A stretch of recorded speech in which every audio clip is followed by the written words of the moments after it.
All right, so this is the man. Look at it. Look at this. I mean, he's hooking me up. Look at it. Count how much change I got sitting over there, man. I'm counting right now. My goodness. Uh, Mm, mm, mm. 1, 2, I'm so grateful. 4, This is what it's like to be broke while you on the road. Okay, when you driving across the country, you're supposed to have more than $20 in and 1,000 pennies. Okay, you're supposed to make sure you got at least $500 in the bank. at least 500, man. And you know, Well, I cause you. wish I had $500 in the bank. I know, and see, that's why it's such a blessing, man. He. Listen, his name is Damien. Okay, Damien. Where am I? Am I in Kentucky yet? No, you're in Illinois. Still. I'm still in Illinois. Yes, sir. See, I should have been. I should have been way farther. Okay, I should have, cause I started. I started at. I got the. I stopped for like 5 hours and stayed at my, at my sister's house, Yeah. and I was hanging out with them. I should have been driving, but I was, I missed my nieces and nephews, Yeah. so it was a good visit. But my girl is like, Matt, when you gonna get out here? So now, look, what I need to get is the 5 hour energy. Usually I get them from the dollar store, but I'm in an emergency situation. But then I get the Skittles. So this is how I make it. Let's see, I got a present for him. I'm finna hook him up.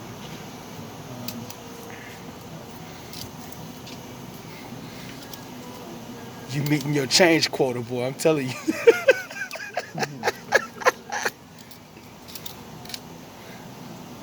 Hey, do we have enough change in the drawer? Oh, we sure do now. I'm so grateful. Same for me.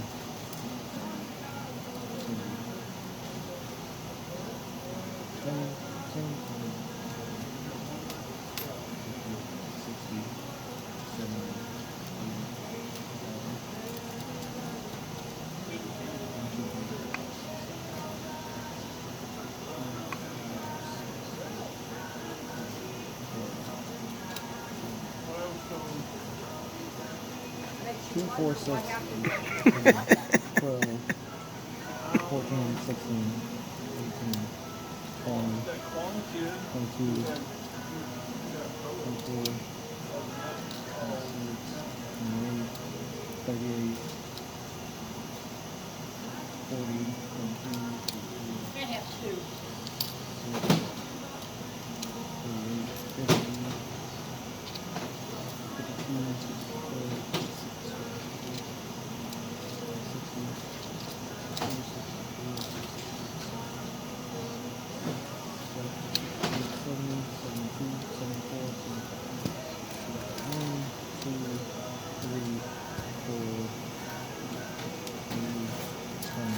Yeah.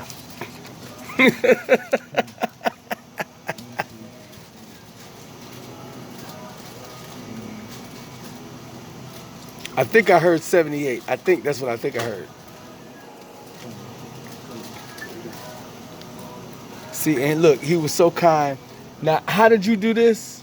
How did you do it? What was the thing? Coupon. You got a coupon. That I wasn't gonna use, so I gave it to you. Look, I mean, don't know me from Adam or Eve or anybody. And he's hooking me up. I'm so grateful. All right, man, you got 8.2 gallons. Okay, cool. And so this is for you as my thank you. Oh, thank Okay, you. I'm a talk show host, right? And this is my music, right? I'm a rapper, a talk show host, and I want to say thank you for helping me on the road no to problem. be able to make it to my destination. I'm grateful to you. And look, send me. I'm gonna come back. I don't know if I got a chance. I'm gonna come back to these better. Just give me your email address so that I can send you a copy of the video, cause I'm gonna say some good stuff about you on my show.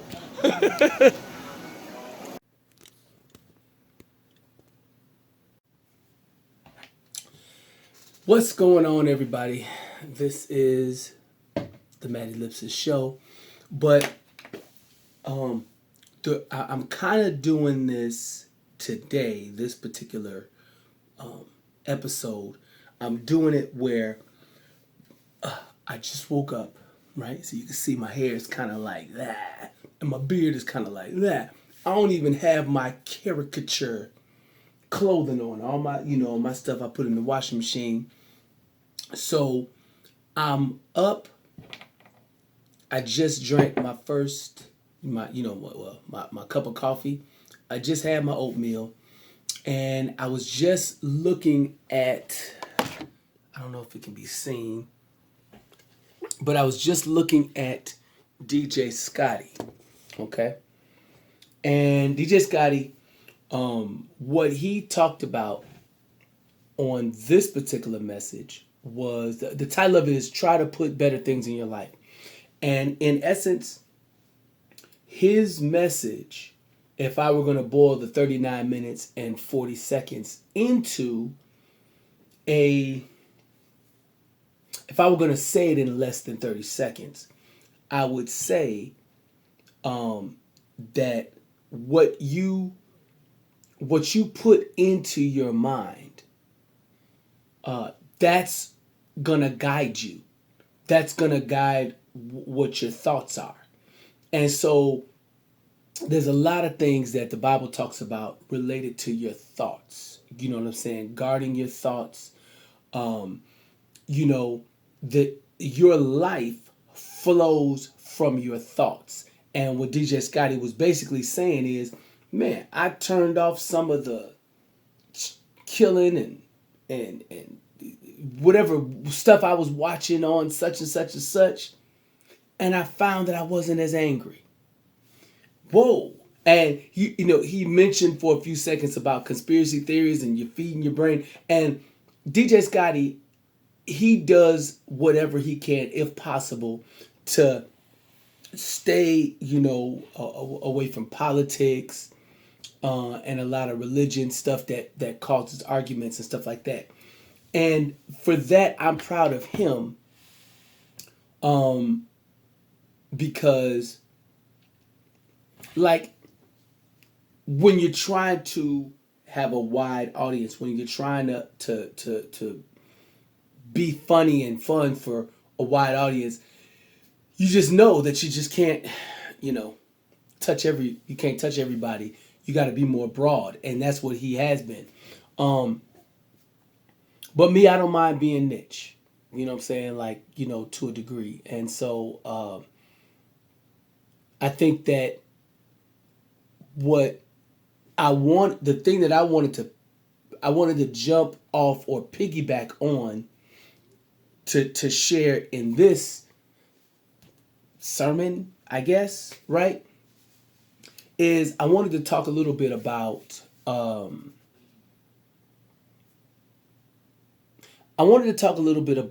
apologies and intentions. Okay? Now, I have to, in order for me to really say what I'm going to say, I have to tell a little bit of a story that happened to me, because I don't want my words to they're specific for a specific scenario or a specific set of scenarios and shouldn't apply across the board. Okay? All right, so here goes. My dad and I, we just recently had probably one of the top 5 disagreements that we've ever had. Okay? I would not say that the argument was really an argument, because it really wasn't. But if you were sitting in the car with us while it was happening, or if you listened to it, then if you were to hear it from start to finish, you would realize that it wasn't an argument. It was more of my father being agitated and angry, and me deciding to not take all of it. That's more what it was, okay? My father is 68. I'm 44 right now, okay? And so I've grown up primarily with my father. I'm out of all of my siblings, I would my two sisters and I have spent the most time in the presence of my father. Okay. But then my sisters, they during the summer times they would go to hang out with my aunts and babysit my cousins who are all younger than me, except for one of them. And that cousin, never mind. So I I've been with my dad through a lot of ups and downs in his own life. I've been right there, looking, recording in my heart. You know what I'm saying? Like I know my dad's story, as much of it.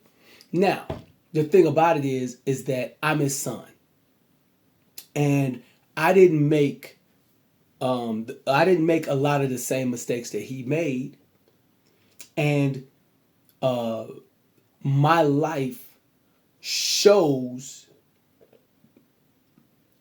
my life shows different results to my father. When I was 21, no, when I was almost 21. This was my last 3 weeks of being 20. I was driving back from Texas, coming to back to Illinois, and what me and God did was, because I was like, okay, Lord, what am I gonna do with my life, right? And what God did was He put my father's timeline on. I got to see his timeline, right? Meaning that I remembered from age 7, 6 and 7 is when I really started having my first memories. Age 6, I believe. No earlier than 5, but 7 is when I really, like, everything I remember from age 7 all the way up. Pretty much. Now, so the timeline of when my father had me, he was 20, 21, 22, 23. Okay? Which I was getting ready to be 21, 22, 23. I was getting ready to be that. So I don't know what the next, I don't know. All I know is that what am I going to do with my life, Lord? Me and the Lord are talking about this, okay? So he puts up the timeline starting from the time that I was born of my father's life. And my father was, like I said, 21, 22, 23. So from that time all the way up until that point, and my father was my age at that point. In other words, I was 20, he was 40, 41, 42 or something like that. So that his timeline. And then my timeline was empty. I had nothing on it, but my dad's timeline had all kind of stuff on it. I knew about what he did pretty much. I knew how long he was married. I knew the girlfriends that he had. I knew what he did. I knew the things he was upset with. I know stuff that he talked about. I've been with my dad. So I know what is generally on the timeline. I could tell my dad's life because I've been with him. Okay? And so the thing that I did was I figured out the things that my father was most upset about during everything that my father's ever complained about. I made it a point, me and the Lord, we made a list of things that my father was upset about. And of course I had the Bible. So that's, and I don't want to make it over spiritual because skip that. Forget being over spiritual. You know what I'm saying? This is my natural life. What am I going to do with my natural life? Yeah, I'm going to follow the Bible in certain, or whatever. But what am I going to do with it? You see what I'm saying? What am I going to do with my life? You know what I'm saying? I'm going to fulfill God's will for my life. So me and God got a plan of what we're going to do for my life, co-laboring. But, maybe that is the question. Maybe that's not the question. Whatever. All I know is that at 20, this is what God used to help me figure out things. And so the list really started with number 1, Matt, you're going to be this. You're going to do this. And so if you listen to the song, Who Is That? I wrote in there 5 bullet points of things that me and God were going to do together. And right, I'm 44 right now. I did those 5 things. I did them. Matter of fact, I did them all by the time my son was born. But then, and that was 9 years ago. From now, 10 years ago from now, 10 years back from now. But I've only increased and got more definition, more understanding, more ability, more skills in terms of everything I'm doing. So I'm so elated about what today and tomorrow and what my future is, because I know I'm following what God wants me to do. I don't have any self-doubt. You know what I'm saying? But this is what I realized. I realized that I don't know if this is majority. It shouldn't be majority of people, because it's supposed to be a nation under God. You know what I'm saying? And majority of the people call themselves Christians, call themselves believers in Jesus, all of this stuff, whatever. But I don't understand is at that time of my life, thank God, because I self-professed Christ at age 19. So here I am, 20, finna be 21. I put up my father's timeline and put up my timeline, which was empty. And all I knew is I'm going to do these 5 things, which that's the number one thing. That's the number one bullet point is, Matt, do the 5 things that me and you decided we was going to do. Thank you, Lord. Boom. So I'm working on that. Bullet point number 2 is all of the things that made my father upset. He was upset about having children. He was upset about this woman, that woman, this woman, that woman. He was upset about things that happened at his job. He was upset about this, that. Now listen, you got to understand. It's not that he avoided those things. And in those moments when he was dealing with those things, he dealt with it like a man does. You know what I'm saying? A man deals with his ridiculous wife or girlfriend. A man deals with his ridiculous job and the circumstances that go on the job. He deals with, happen to be a black person, you know what I'm saying? And deal with the things that people deal with. He dealt with it. That's my dad. He dealt with the stuff. That's why I honor and admire my father, because my father did not complain outside the house. He only complained inside the house. I couldn't do nothing to solve it. All I could do was just listen to what my father was upset about. Thank God, because basically, now check this out. If you look at the Bible, and I'm not saying you should look at it like this, but if you look at the Bible and read many of the stories of people messing up in the Bible, you'll find that's a version of God complaining about these people. You know what I'm saying? It's like God is letting us know, hey, look, Moses did these wonderful things, and Moses did these kind of things that kind of ticked me off a little bit. David did these wonderful things, man after my own heart, even though he did these things. You know what I'm saying? And so through the Bible, even Hosea, the prophet, he was tasked, his mission, thank God that wasn't my mission. His mission was to marry a prostitute so that his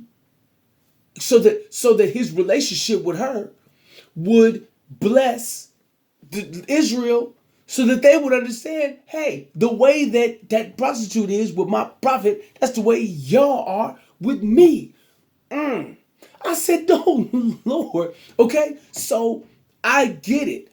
So, the safety of home, you can complain. The safety of the Bible, at least with the Bible, from a standpoint of God, authoring it, if you want to call God authoring it, you get the whole picture. You don't just get just the complaints. You get the whole picture, the things that makes God happy, the things that makes God upset, whatever. You got the whole picture there, and it's on you to work out your own, salvation, work out your own, work it out yourself. You with God, co-labor, work it out. Okay? With my father, I got a chance to see, I got a chance for many years to hear his upsetness about certain things, right? And his things he was happy about. And then as I was living life, because we used to work together for a year at that place, and then we worked together for another year at another place. And then I'm just around my father, just generally speaking, right?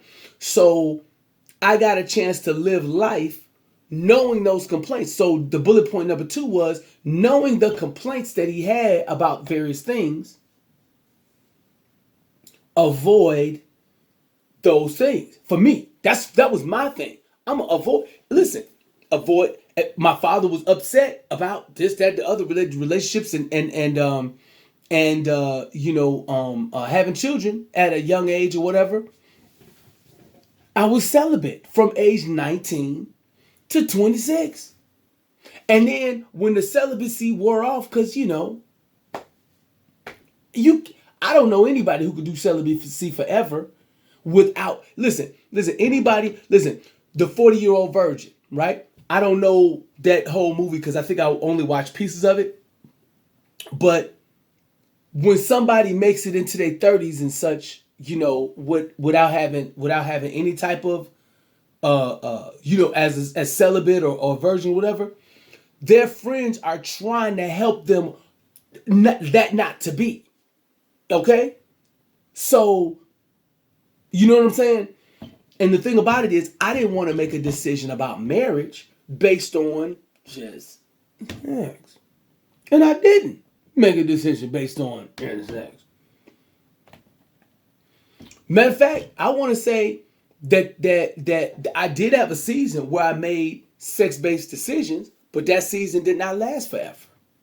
You know what I'm saying? And even while I was making that decision, I had made other decisions that trumped that decision. So that wasn't the only factor in it. So anyway, that's the point. The point I'm making is that I did from age 19 to 26 celibate, got married at 28, right? And from 28 up until, for 15 years, had 2 children, whatever. Now, here's the thing. There's a lot in my life that I could be upset about. But here's the thing.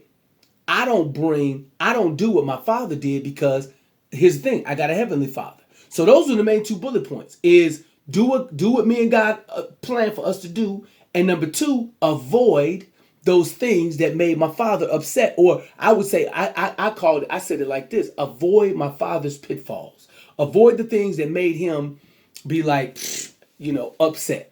Right? Now, check this out. Here's what ends up happening. Because this leads into the fight, into the argument that we had, okay? Now,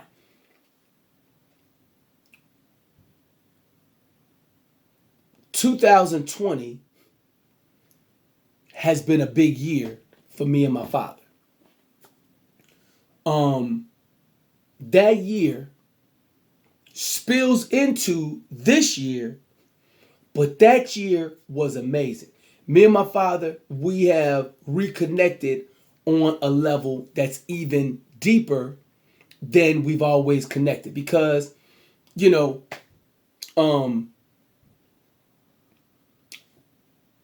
not gonna go into it. Okay, I'm gonna save it for either a comedy thing that I'm working on, and I got an album coming out called Son of Rocco. That album, man, I cannot listen. Let me tell you something. I've written some of the songs already, and I'm in the recording process of the album that I got coming out. Listen, I'm gonna tell you something. The rules that I put in place for this album, the concepts that I have decided to talk about, the music, the instrumentals that I've chosen. This album, I cannot wait for people to hear this album. And so I am going to put information up for pre-orders, because as I make songs and put them out, as I, because I've learned how to do this stuff now. I've learned over these years, I've learned how to do it. So I know what I need to do. Like for these next 5 years, I can't let nobody hijack my processes. Okay, that's what I spent the past 20 something years doing. This is a separate thing, but this is part of it. This is related. I've let other people hijack my processes, hijack what I'm doing with the Lord. And me and the Lord allowed a lot of stuff.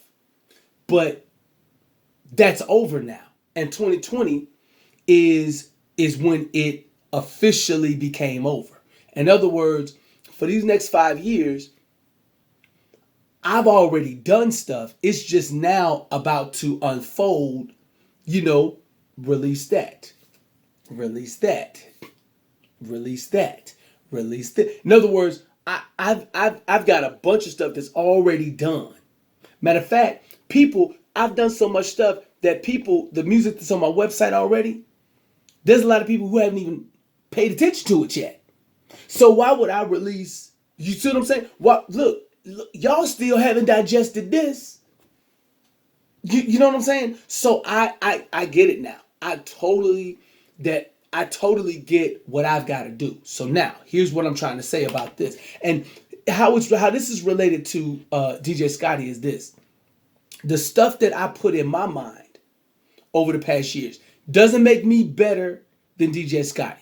Doesn't make me better than my father. But I'm basically saying, okay, as I finish this story, that DJ Scotty is right. If you fill your mind with positive things, if you fill your mind with positive things, you fill your mind with your purpose, fill your mind with things that are going to help you fulfill. Listen, you can put it God's will for your life, or just be positive affirmations, just whatever you want to say for yourself.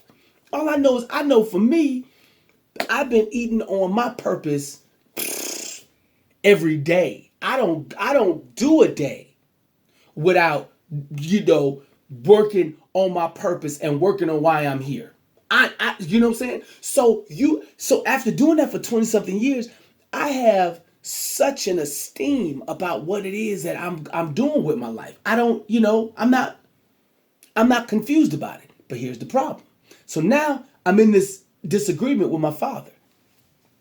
And one of the challenges with a disagreement is, are you going to talk about the merits of the disagreement, or are you going to use it to destabilize the person that you're with? Are you going to say stuff that hits below the belt so that they walk away feeling bad?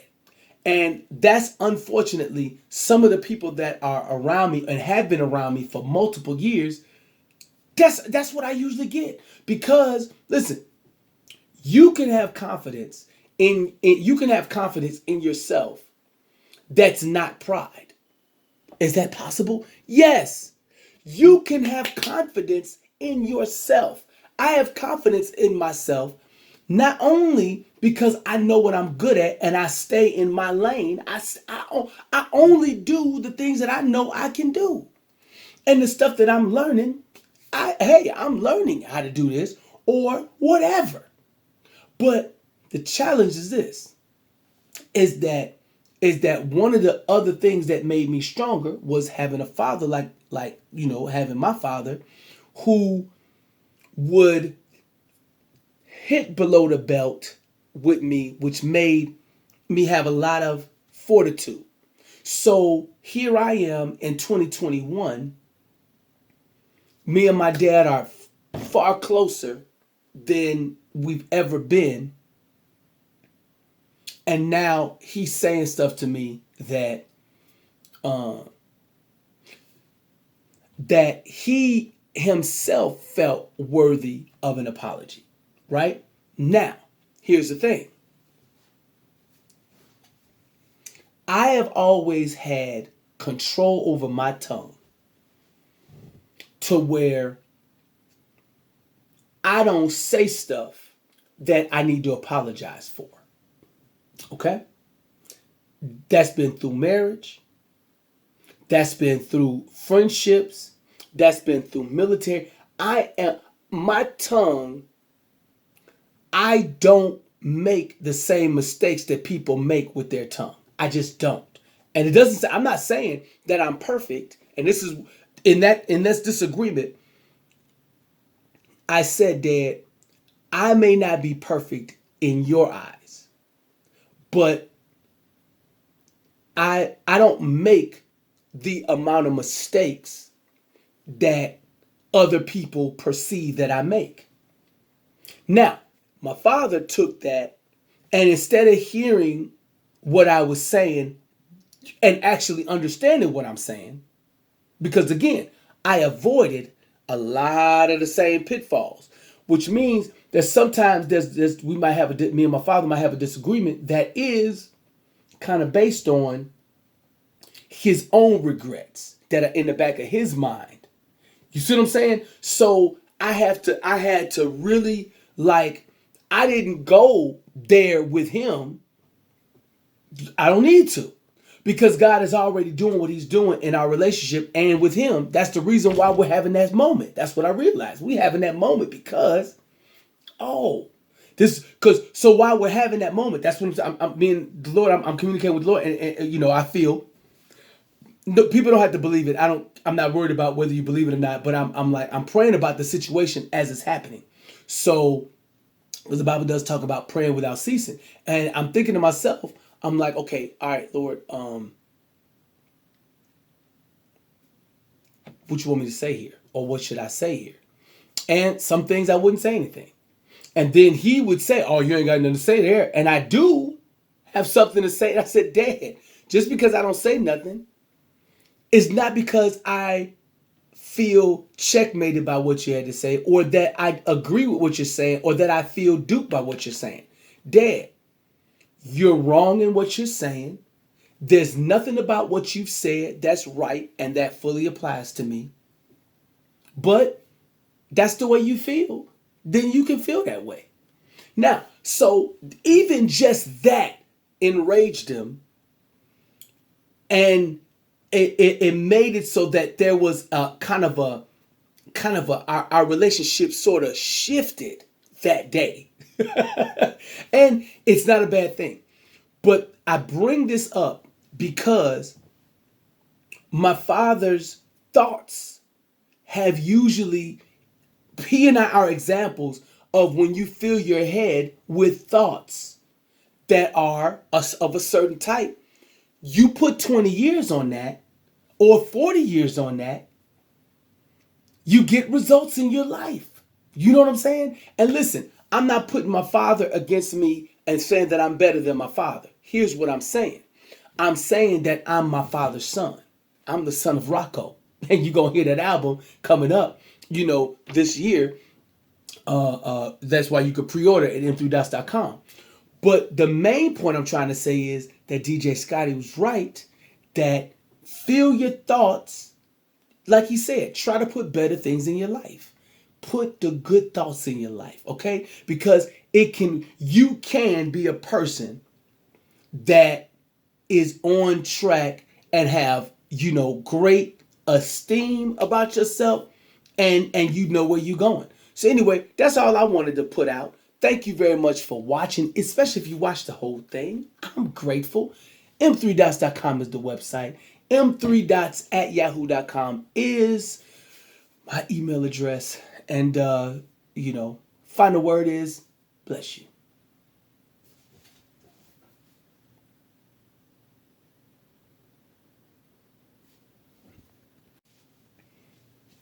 Hey everybody, this is the Matty Lipsis show, and I wanted to do this kind of like, this is kind of I guess you call this a sermon if you want to, you know what I'm saying? Maybe during the middle of this process, I will name it, okay?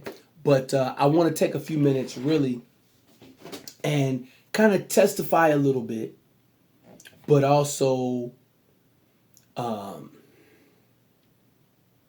yeah, I testify a little bit, but then also kind of share a little bit of teaching from my life. Okay, um, I I I don't necessarily believe in sermons like I used to. Okay, um, you see these socks, right? These socks. The reason why I bought these socks is because um, I got uh, I got duped by an ad. Okay, if you go if you look up Matt Ellipsis 60 socks for $10, that's where these socks came from. Now, what I'm about to get into is a little bit of like, I'm about to let you know a little bit about my life and just kind of hopefully you can extract with me, or hopefully you'll be able to perceive that my God's involvement in my life. Okay.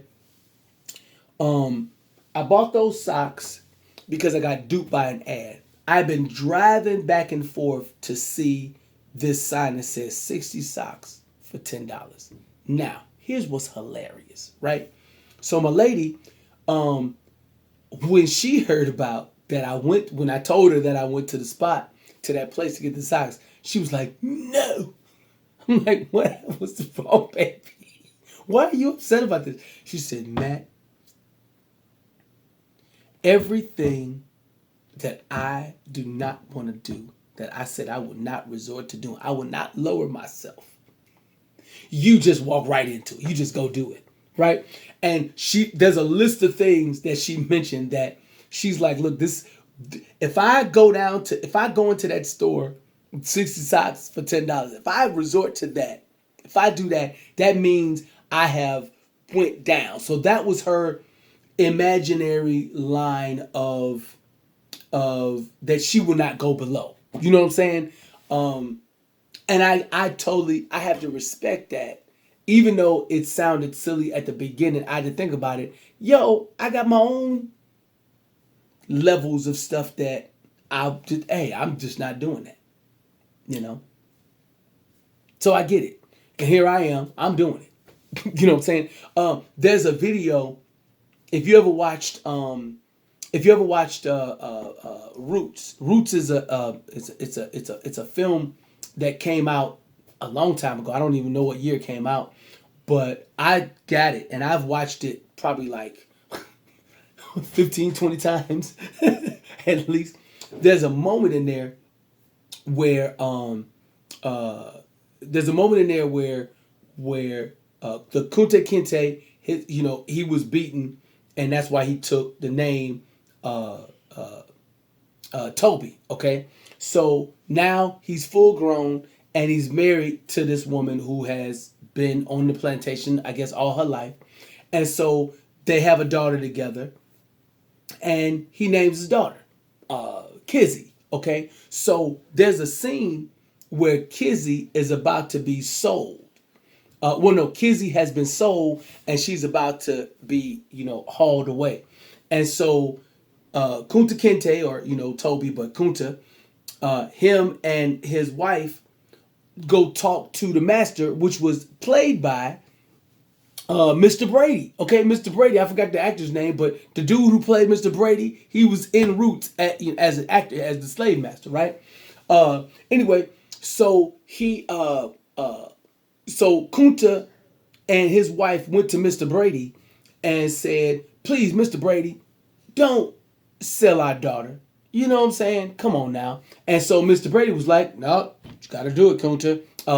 Toby, I know you think of yourself as Kunta, but, whatever. And so now, the moment that I'm bringing up about the line that Kunta would not go below is his wife, forgot her name, she got on her knees and was like, Master, please, Master, please don't sell my daughter, right?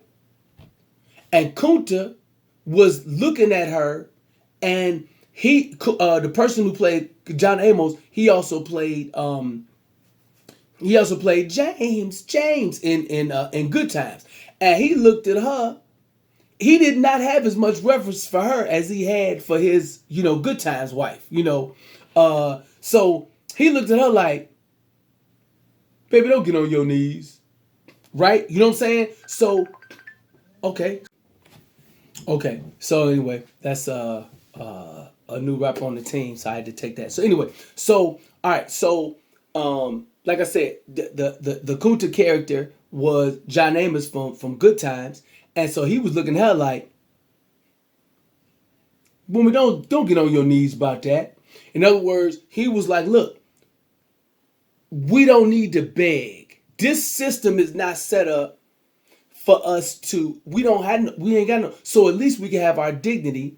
Don't beg. She was like, "Lee," and he was like, and he just stood there. That scene to me was powerful. Okay, because his dignity, he accepted it. Now he never saw his daughter again after that. Okay, but the legacy lived on, obviously because the movie was about, Kunta Kinte, his legacy. That's what the movie was about, basically. But he had a level that he wouldn't go below. So I gotta get that. I get it. I respect, my lady's level with the 60 socks that she won't go below. That's what I'm talking about right now. I'm talking about the 60 socks. Or from socks. Good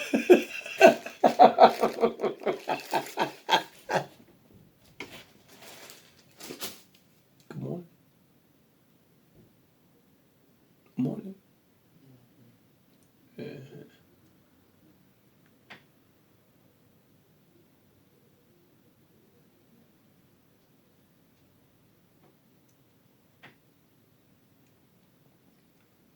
Yeah, I should put the camera on her because if looks could cause you to have a bowel movement, I'd be.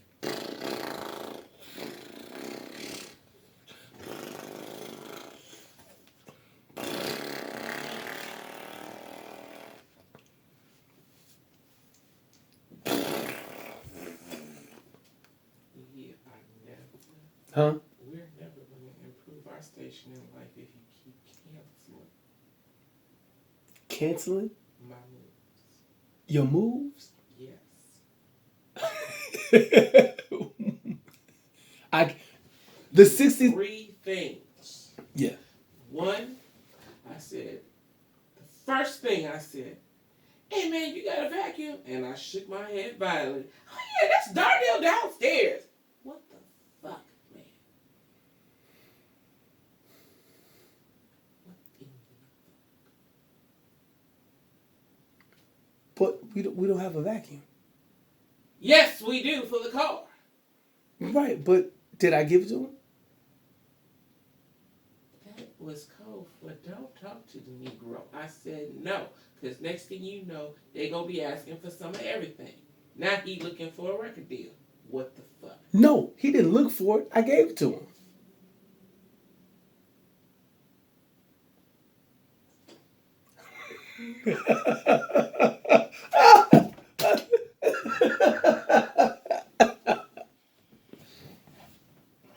Hey y'all.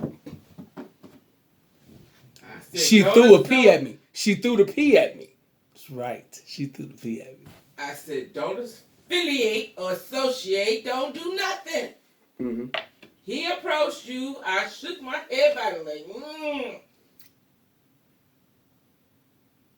Oh, I thought you had to pee.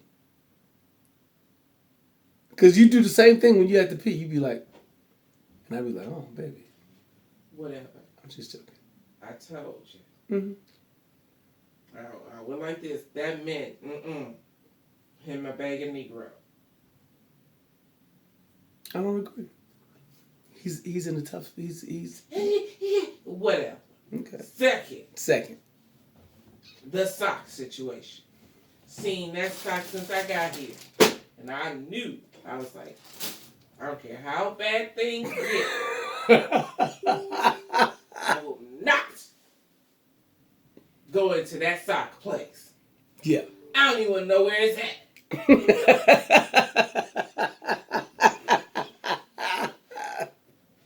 Here your ass. Third thing. Yes. Yes. What was the third thing that you did? Oh, the woman.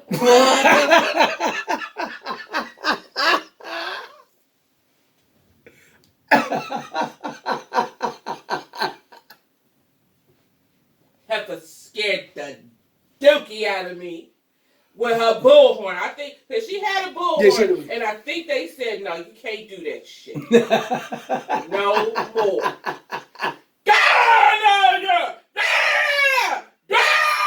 And I'm sitting there at the stoplight.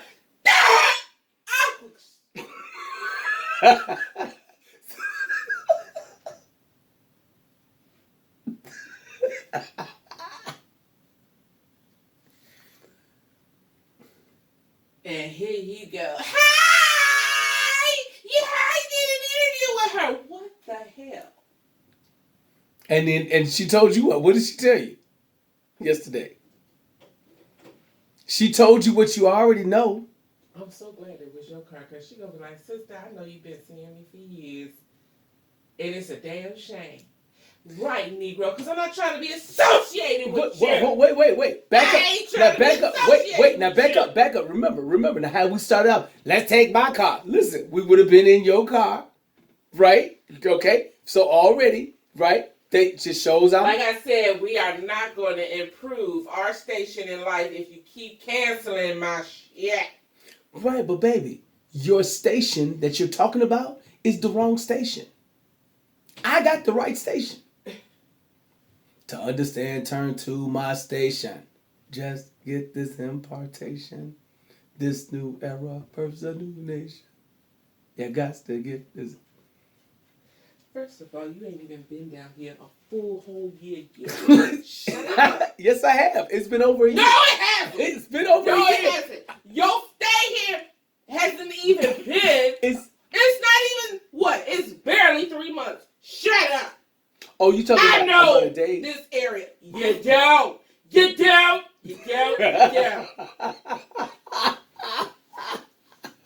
But how come I've had so much success in this area so far?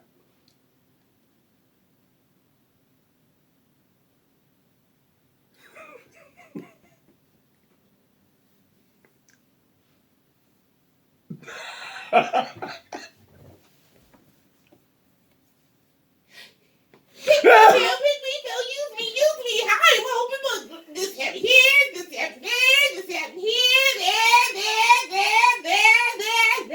Hey, Phil, here's my fiance, Valerie. The reason why you still have a potential is because I whoop your ass right then and there on the spot. Right, but see, here's the thing. Shut up! No, here's the thing about Shut that. up! Here's the thing about that. Here's the thing about that. Baby. That's why you still here. Oh, because you didn't kill me.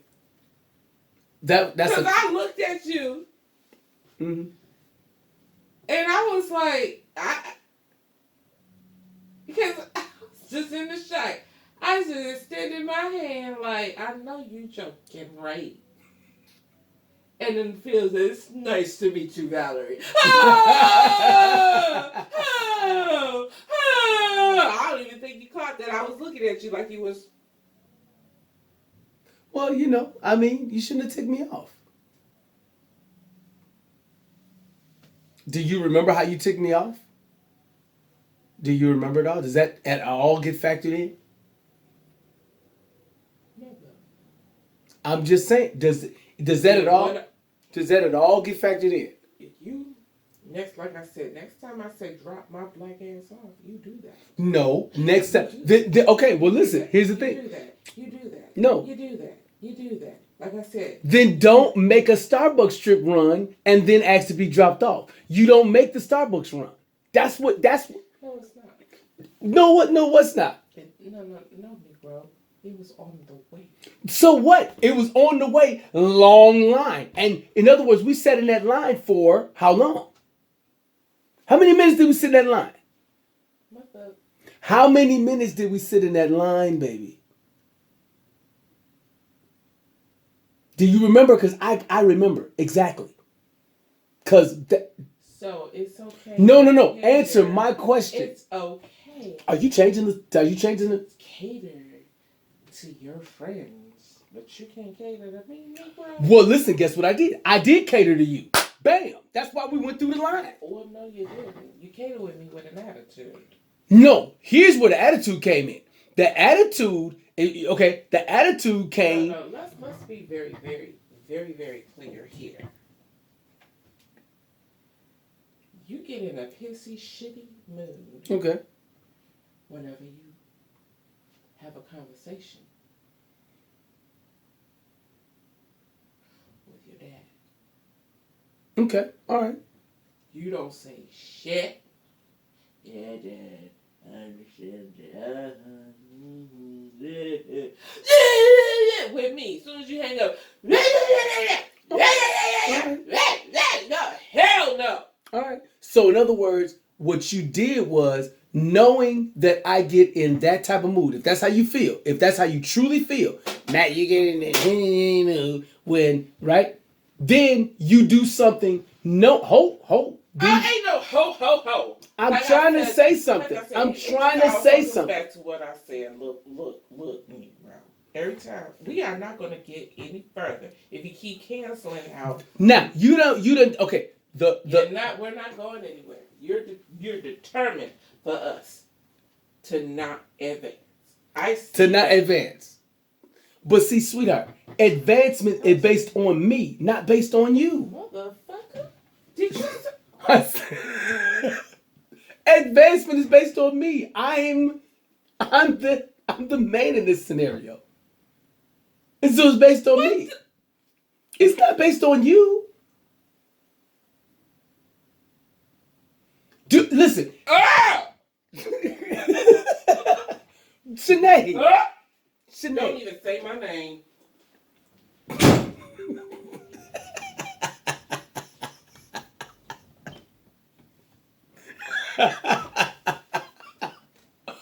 Oh goodness. Okay. I see my episode has gone wherever. Okay. Anyway, so the point is that what I was saying about Kizzy's mother is that she would not go below, and her point is we will not improve our station in life. But see, here's the thing about the station in life, right? One of the places we were driving yesterday, me and her, the dude there was a black dude, and he looked like he was maybe in his 60s. He was walking two little poodle dogs, right? And he had this expression on his face.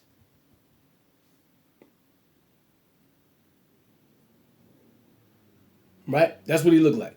Now, I saw other black people in that area, and not saying that they were hoity-toity, egotistical black people. Not saying that. Okay, she's back. I need you to help me look for the baking pans, the baking sheets. Okay, all right. Hold on. Because they were out here, and then you started stacking. No. What did I do first? What am I missing out? I can't see my baking sheets. They were wrapped. They never were open. What are baking sheets? The long thin pans. They were never open. They were out here. No. Same material? No. They're metal like this. They're Metal like this. They're a sheet, a long sheet. They were free, and you pack stuff, and I can't find them. So they're not in here. They were. It's not going to be as simple. I just need you to help me find this, because I'm going to make these damn muffins once and for all. I cannot find my baking sheet. They were free in the package, never opened.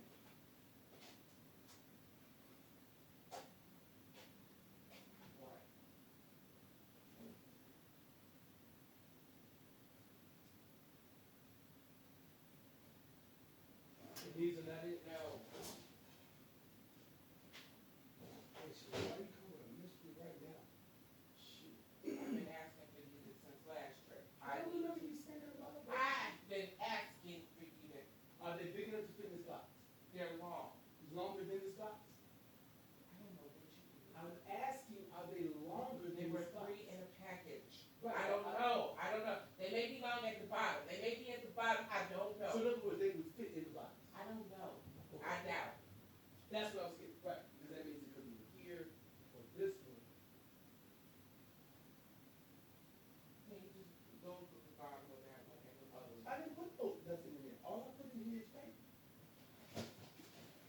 Look, I know Okay, that. then go in the other one. I'm sick and tired. I saw them Sick babies. and tired. Don't say you sick and tired. Don't. Ah! No, don't start bitching at me. No. You gonna see I'm up in there broadcasting. You gonna come up here with a whole fucking mystery? Because. No, so fucking what? The fuck you mean so fucking? I Well, said- I've been asking about this since I did not hear that. Not even once. Not even once. I mean, because you only hear what you want to hear. I've been Okay, asking about no, this. you feel like having an argument. I don't feel like You feel like having an argument. That's what. Now listen, I'm gonna tell you. I'm gonna find the motherfuckers, and I'm gonna tell you something. I'm gonna find them, and then I'll give them a proof when I find them. Number one, I want an admission that the shit wasn't even real in the first place. That's the first motherfucker. What real? These baking sheets that you talking They about. were brand new. They were old. They motherfucking fake. They don't exist.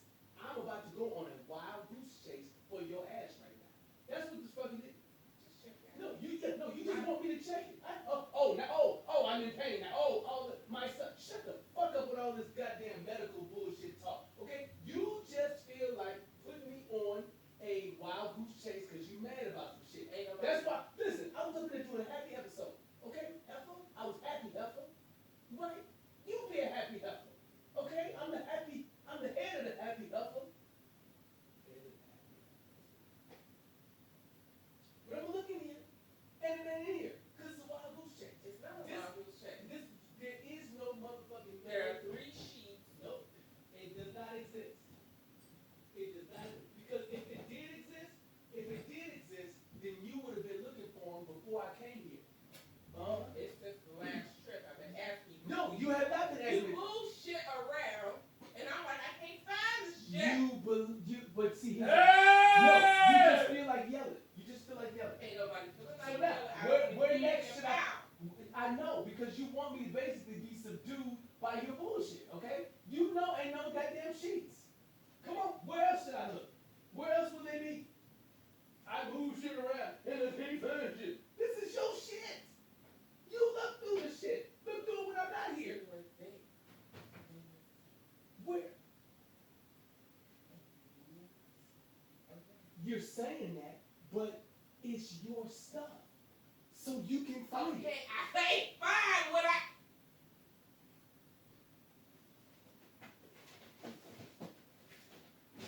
I need step it out. It's 3 brand new. Yeah, thank you, honey. Wait. Don't you, ain't no way. Ain't no way. I've told you I would find it. And you see how we was all the way on the other side? Wild goose chase? Wild goose chase. Look in the box that's got only paper in it. Don't you come here with no nonsense. You better a kiss on the cheek and They're love. not mythical. They're real. They're real. They're real. They're real. They're real. They're real. They're real. They're real. They're real. They're real. Real. Real. Real.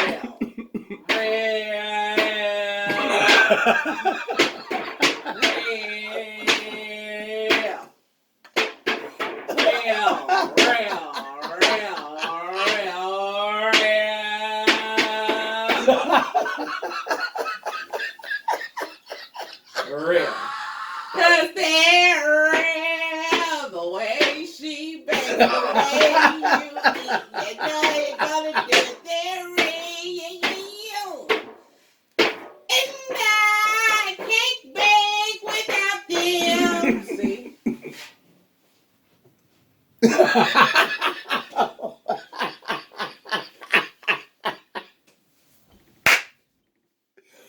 Can I get back to what I was doing, please? Yes. Thank you, sweetheart. Oh, Jesus. Oh, my goodness. Oh, I got her. I think that's the name of the thing. I think that's really the episode, basically. So here's what happened when I went out the room. Number one, I told her that it's mythical. Because if you really if they were really something that you was really looking for, then you would have found them because this is this everything in there is hers. These are all her stuff, okay? And then she had me on the other side of the room looking for stuff.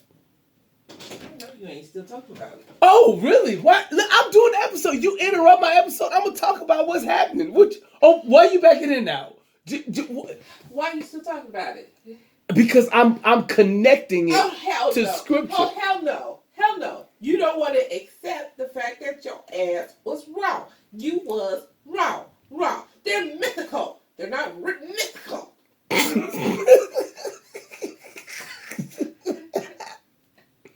Yes, baby. Yes, move on to the next topic or resume the previous topic.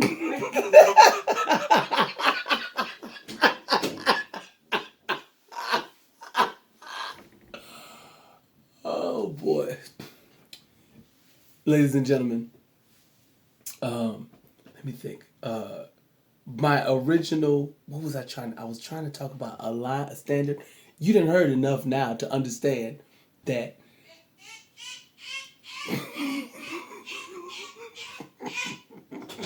Keep my name out your mouth and any pronoun now my name out your mouth. Oh really? Yes. Really? Yes. See, Yes. See. Da. Yes. that's the whole reason. In other words, that's Keep why my name and any that is why, pronouns but baby, or adjectives or other nouns that reference my name out your mouth. Like I said, go to the previous topic. Baby. Really, you don't need to go to the previous topic. Because that previous topic, like I said, you're bringing us down. You're not bringing us down because, like I said, my efforts cancels the shit out. If I didn't so-called have a role in the station in life, we would be all the way, we'd be down.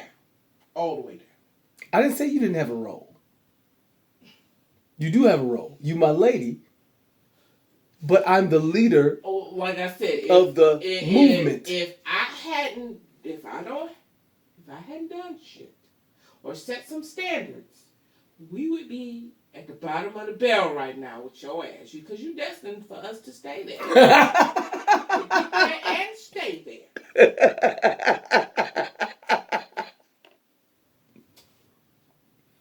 Okay. That's okay. Don't you got some muffins to make? Like you said, you got them pans because you needed this important that you got to make the muffins. And then you don't want to hear about my medical conditions? Yes. What does that guy? I'm still source. Ass. So yeah, it's gonna take me a little longer because I'm not my 100% self. Wait, it's gonna take you longer to do what? To do what I need to do. Right. Well, then if it's gonna take you longer, then you shouldn't waste any time talking to me. Said, no, I need to make sure you keep my name, any adjectives, any pronouns, Baby. any nouns, or anything out. But you belong to me. So What? yes, you belong to me. You That's matter. why they don't play that song anymore. I belong to you. That's why they don't play that shit no more. I play it on my station all the time. No, you don't. What song am I talking about? Never mind what song I'm talking about. You belong to me. Every time I see your face, it makes me want to sing. And every time yeah, that's why I don't play that song. Okay. Don't you got some muffins to make? Don't you, like I said, keep my name out your damn mouth. Sinead. Keep my name out your mouth. Keep my name out your mouth. Keep my name out your mouth. You're being controlling, and I won't let you control me. Okay? I got some work to do, and I need you to go make the muffins that you was going to make. I just want to see something. Come over here for a second. I'm busy. Come over here for a I second. already got up and did some stuff. What you want me to do? I want to see if I can balance this bowl on your damn head.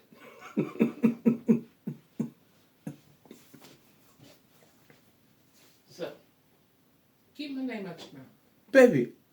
You make sure you make it your business to keep my name, any pronouns, any adjectives, any nouns, any other references. When she leaves, we're going to finish talking about her.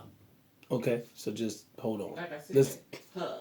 yeah, her, Wait, she, Shanae, direct the object, lady, direct object, the fiance, direct the object, the the keep my the name the bu- the bu- the bonehead, Keep my the name bonehead, out your the mouth. bonehead that wants to Keep marry my me. You know what I'm saying? name out your mouth. The bonehead that wants to marry me. Okay, she actually want to be with me. You know, all this slack I'm getting, but you know, she know that I'm the best. Period. What? Oh yeah. Oh The yeah. best of what? I'm the best at everything for you. I'm the best at everything that you need for your life. I'm the best at it. Don't look up there. That's you know. That's right. That's right. That's right. That's right. That's right. He is full grown right here. Okay? And you love him. You love me. And you know that you have searched the world all over. And there's nobody better for you than me. So you can talk all the stuff you want to talk. And you can say all that stuff. But you got some muffins to make. Okay? Go make the muffins. And let me get back to doing what I'm doing. That Negro in the picture was doing everything in his power to get away from me.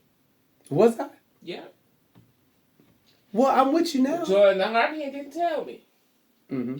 Okay, so, I'm just saying, you the best thing.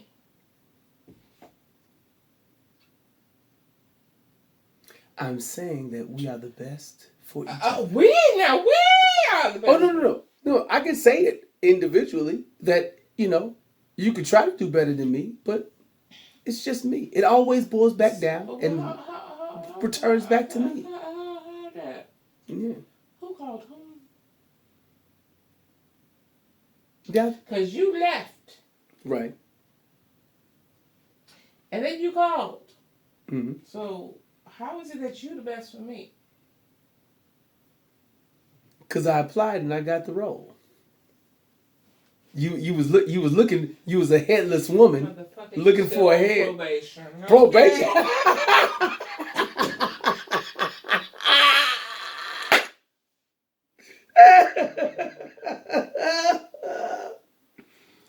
Okay. So here's another element of just all of this. Okay. You see how they have to, sometimes women have to say the last word and leave out. Okay? Couldn't just let what I had to say stand.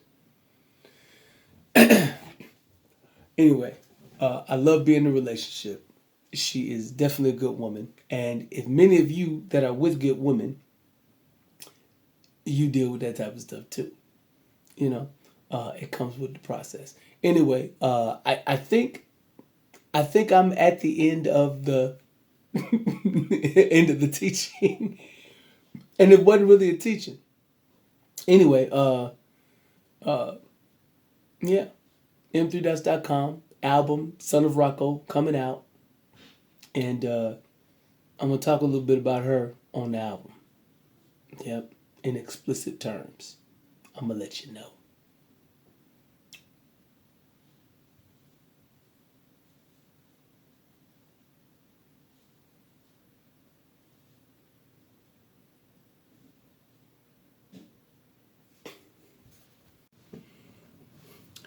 Dear Rich and dear DJ Scotty.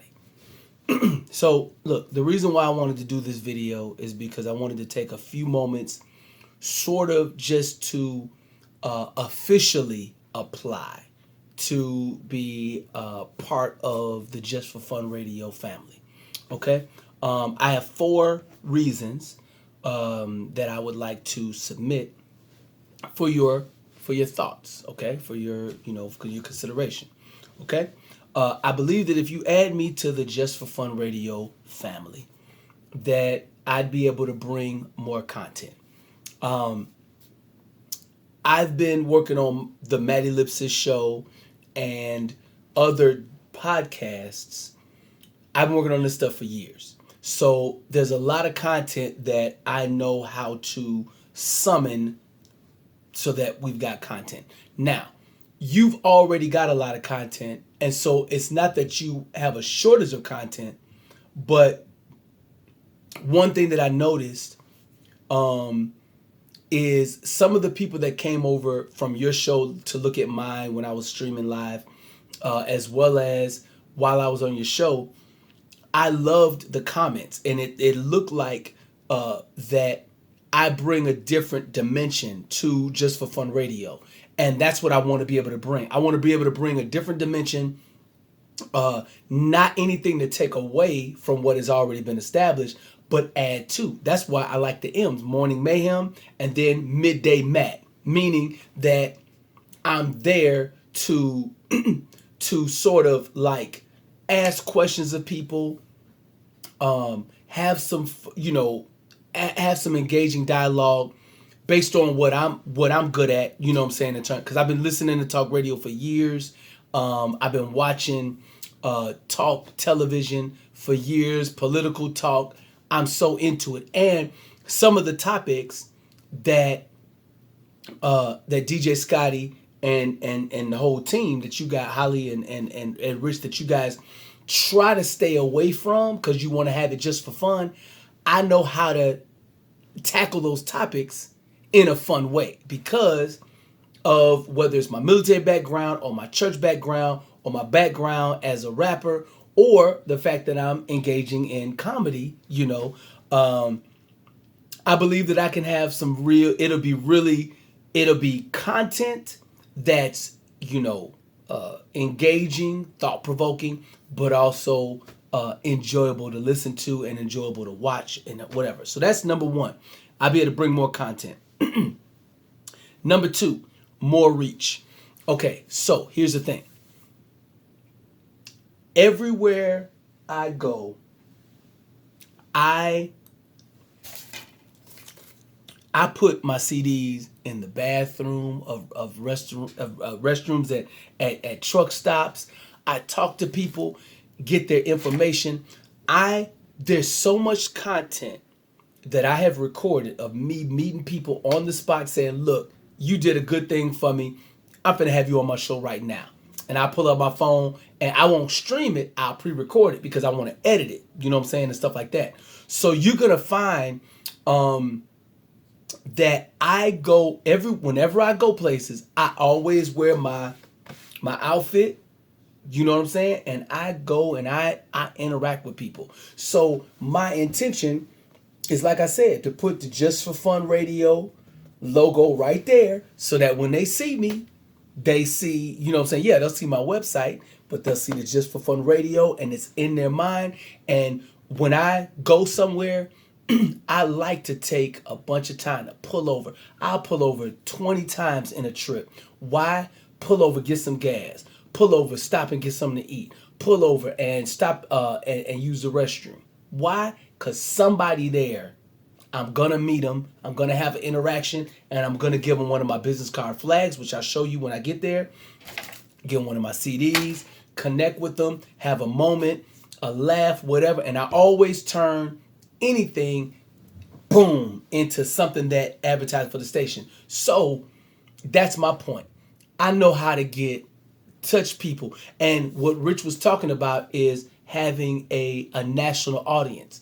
In 2022, I have planned for me to go to California and be out there for about a week and a half to 2 weeks. And I already have some stuff planned for Texas for later on this year. But what I was thinking is that, hey, instead of me flying there, let me drive there, right? And then while I'm driving, I'm doing the natural thing that I do. It's, again, I won't, obviously I won't be only driving with Just for Fun Radio in mind, but let's make it work. You know what I'm saying? Because I'll talk to you more about it, but for the rest of my life, I plan to do a drive across the country, a tour, doing my music, doing some comedy and stuff like that. And if I take the Just for Fun Radio brand with me, I'm going to reach people and connect them right on the spot. You know what I'm saying? And also, one of the things I've learned to do is I've learned to pre-record stuff, play it like it's live, and then be interacting with people so that I can really engage. Because some comments you miss when you're actively doing the show. But if I'm sitting at home while the show is going and I'm managing, I'm talking to the different people and connecting them to this and giving them free this or whatever, I know how to do all that stuff, and I enjoy engaging with the audience to give them stuff and to get them connected. Hey, why don't you tell us your story so I can put it on the air? And then I'll talk to those people, while the show is still going. They'll call in and I'll pre-record and talk to them, and then I can add it to the show later. And because I'll hopefully will know how I can break in to the broadcast from wherever I'm at. If I'm in Wyoming, California, Illinois, Kentucky, New York, wherever I'm at, I want to be able to grab whatever device I got and then come live and then, be able to stream from where I'm at. I want to be able to do that. So my reach, I want to be able to like, in other words, I'm already going to do it. But to me, it'll be wonderful to do it on behalf of Just for Fun Radio so that you guys' reach is more. Because you got to remember, when I was first on your show, DJ Scotty, when I went on your show for the first time, one of my own friends that I was in the military with said, hey, I listen to this show all the time. And it gave me some validation. So my thing is I want to be able to return that back to y'all. Okay? So the third thing is more money. With more content and more reach, that's going to translate into money. And I learned some stuff related to radio. I learned some stuff about guerrilla marketing and, ground marketing and campaigns and stuff like that. So between Rich, DJ Scotty, and me, we can talk, about how to bring more money into the station. And that's what I'm about, is to be able to make my employer get, make sure you guys got as much money as possible so that you can do the big things that you want to do. And then the final thing is more fun. DJ Scotty, outside of you, who else is more fun? Anyway, thank you so much for watching my little clip. Hopefully I'll see you soon and we'll talk later.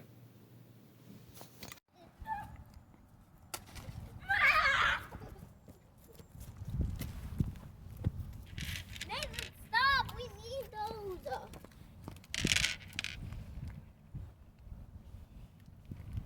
She's working on what's the purpose of this experiment, baby? No. Okay. So we ran out of. Oh, you have an orange. They have a ritual. It's a ritual. Now, is it hot You're today? creating a rainbow. Is it hot today, babies? No. It's not hot today? No. Okay.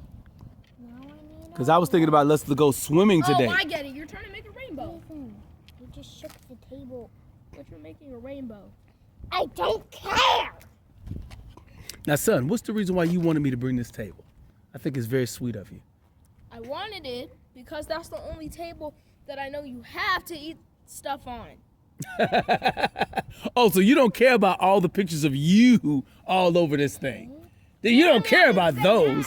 Because Say that. son, I've been looking at this table every day ever since when I made it. I mean, and I'm working on making another one. Some things too. I'm working on another one. Some things every day since you left. Like what? You got my neck gator? No, pretzels. Red. You got pretzels for me? But I'm hungry sometimes, so. Because I like food. Why'd you assume it was for you? Like, we're not our eyes lit. Oh, you got pretzels for me? Well, yeah, forgive me for thinking that your life revolves around me. My life kind of revolves around you, but your life doesn't revolve around me. I get it. If your life revolved around me, then you should probably be living in the same house as me, you know? Nathan, Well, we can make that happen. We can make that you happen. know what? We can make that happen. I think we need this pack of Skittles. You know what? Hey, can I have those Skittles? No, Dad, let me Can I have those Skittles? let me Because be- No, we're all gonna share. Let me be no, can I have specific. those Skittles?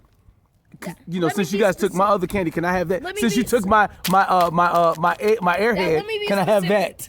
I mean, Dad, I mean you Boom. living with me, not No. me living with you.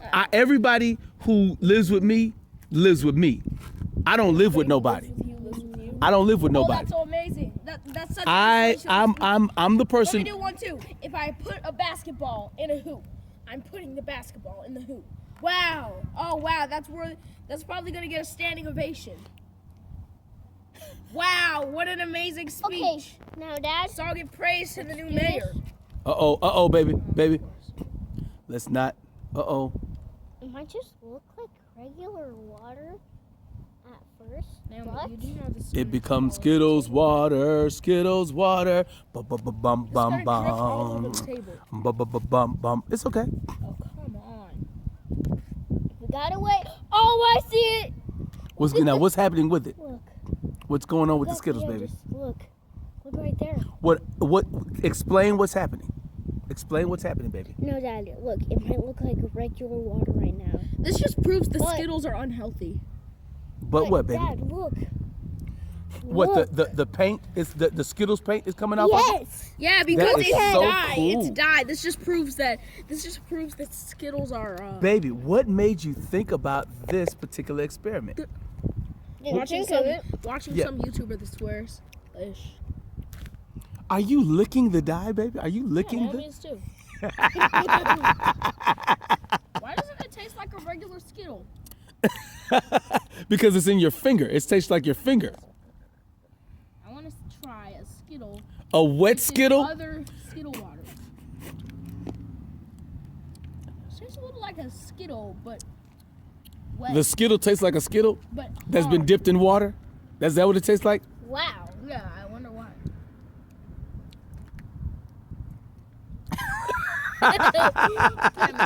Now watch this.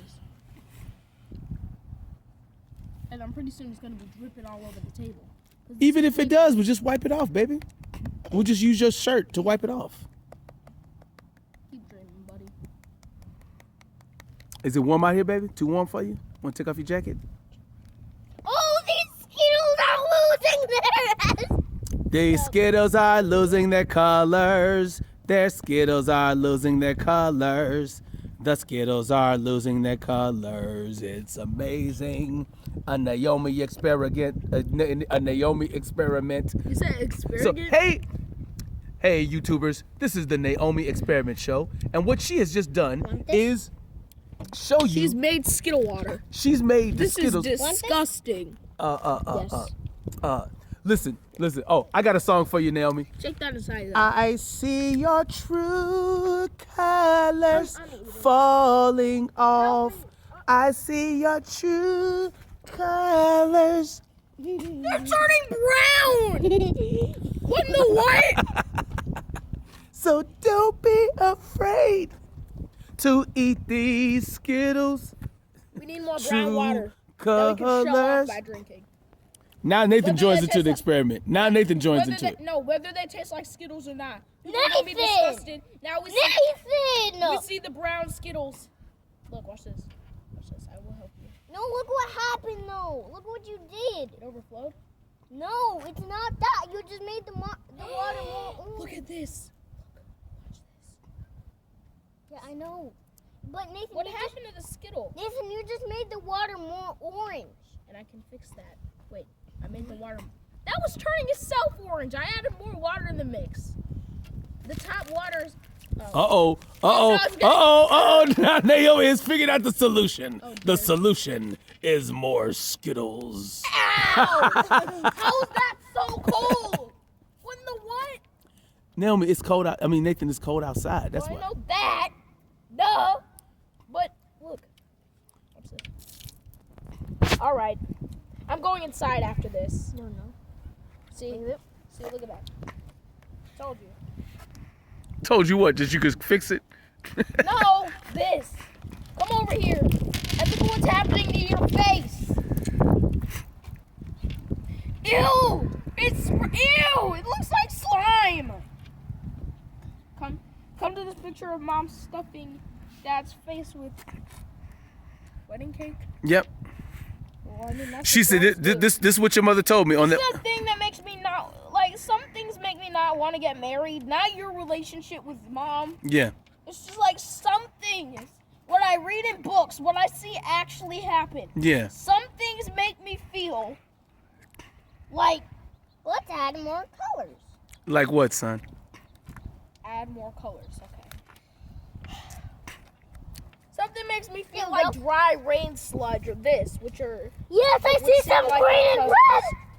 red. All right, Naomi, you've given the murder of Skittles and the slaughter of all. Dang. If this gets The murder of Skittles. Naomi is the culprit. If the this- Skittle murder. if this gets out on the internet, I think Skittles will get banned from all children, from all stores, like everywhere. I think you will be the creator of a new Skittle problem. Naomi, are you cold or something? Is that why you holding your hands like that? Baby, are you cold or something? Why don't you go put on, yeah, exactly. And get that gum off your ear, baby. That's a pattern. Huh? It's a pattern. I didn't do that. I see this. Baby, it's cold, man. Shoot. Baby, it's cold and baby, why did you take off your sweater? What made you take off your sweater? Oh, I Yeah, it's cold, baby. I don't want you to catch cold.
I'll tell you what was happening.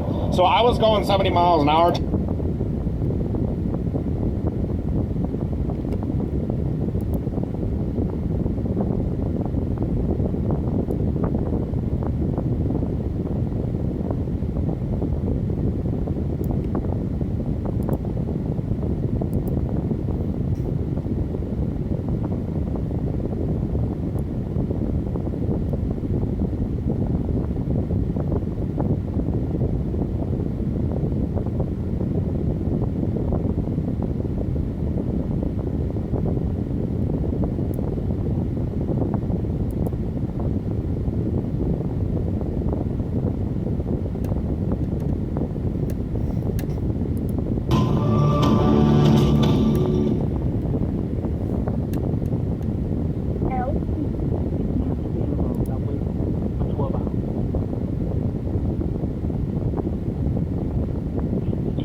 So let me, Matthew, you don't want to ruin his fun today. So you're like, okay, I'll let you go. It's not a big deal, but just I want to be able to talk with you for the 2 hours. Well, no, we didn't even talk today at all. We haven't talked since Saturday. That's what I'm saying. But that was the agreement on Saturday that you made with your son that you would let him go, but you needed to be able to talk to him today during the 2 hours. Right, exactly. Yeah, exactly. And they do. They know that my little time is important to me because I ain't got no influence over my children's life. You know, at least during my little time, I can talk, you know, whatever. So, yes, he said he was going to send me a link so that we can video chat. Okay. On a text. I called him. There was no answer. I waited, you know, enough time for them to call me because they know what time it is. So, and what the thing about it is that what it says online, what the thing they say is that a lot of parents, when they're trying to screw over the other parents, in terms of parental alienation, they will give the children a better option than to, and that's what she did. But I'm not with her. If you call them, whatever, they can say, oh, we're doing this, oh, we're doing that, oh, they can make up whatever. Right. But the bottom line is that from 4 to 6, me and my children should have been on the phone, or I don't mind it being a different time. But by now, they should have called me, you know, or whatever. And so but you understand, but you know, now my question is that when I call back at 5 in the morning or 4 in the morning, is the police officer that's on there, are they going to, you know, fight against making it a police report? I need Matthew. Yeah. Matthew, call Master Officer Westfall, transfer to my voicemail, let me know if or not she made arrangements. And if she hasn't, I will add to the case file that I told you I was going to add to. Right. Yep, and I will add to that so that there is documentation. Okay? Sounds good. I appreciate it. Thank you. Everybody's aware. I mean, there was a little bit more. I got the audio. Can we make this? Put this on a separate police report, and because this has all, this, like if I broke a glass, if I went over to somebody's house and I broke a window, it's clear cut. You don't need to just, oh, the window was broken, Matthew broke the window, boom, and then you attack the statue that was broken, and then it's clear cut, and then they figure out, am I going to be a ticket or is it go to jail? That's what I need with this situation. It's clear cut. It's clear cut. It's not a, let me see the other side of the story, let's figure it out. No. It's she knows. When you out of town, you call me. Call me at 4 o'clock. Or call me during the day and say, Dad, let's do it. You know, none of that. None of that. None of it. So I can let you hear what my son said. Like I said, I can email it to you. Please. The only thing I got is doing this, because nobody in the court system, the guardian ad litem, the mediators, nobody is working to make sure that Dad is having equal time with his children, equal ability to influence his children. Everybody is working towards making me not be able to have my children. And if I can get a police report,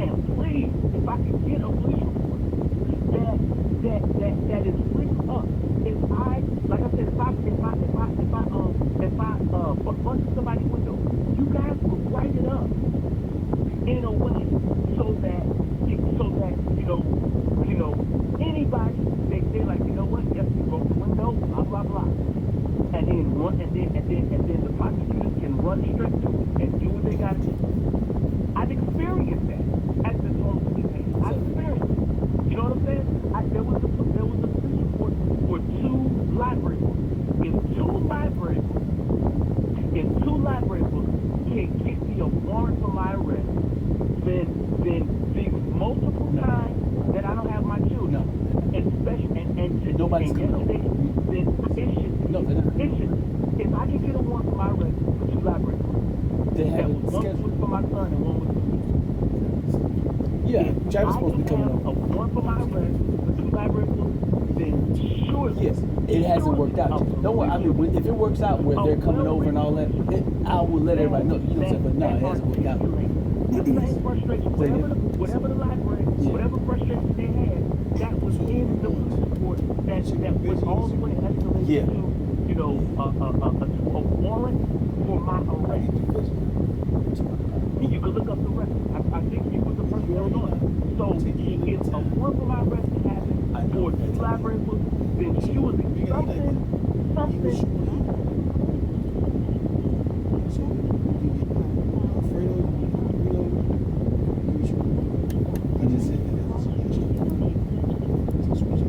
Multiple times that I don't have my children, especially and yesterday, then it should. If I can get a warrant for my arrest for 2 library books, that one was for my son and one was for me.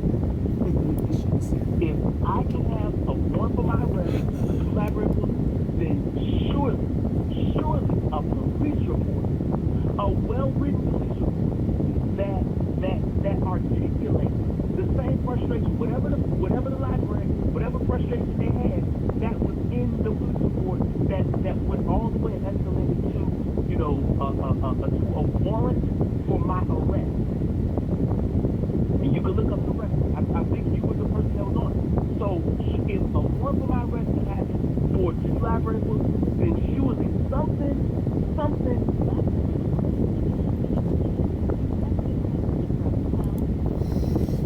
Right, okay, so right. In other words, there was more to that.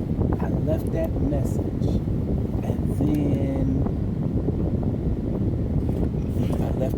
and then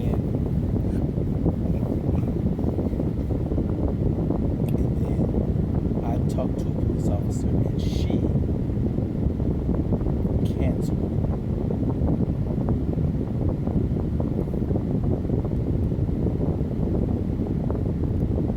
Thanks a lot, man, for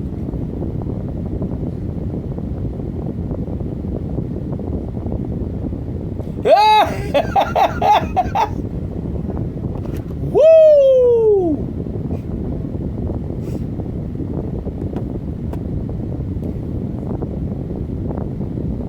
Say it again. Who said I was gonna fire you? I said something about firing you? No, no, you didn't read it right. I said corrupt cops will be held accountable.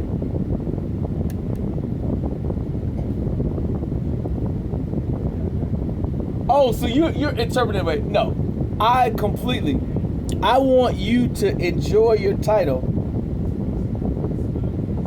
That's why you started putting smiley faces.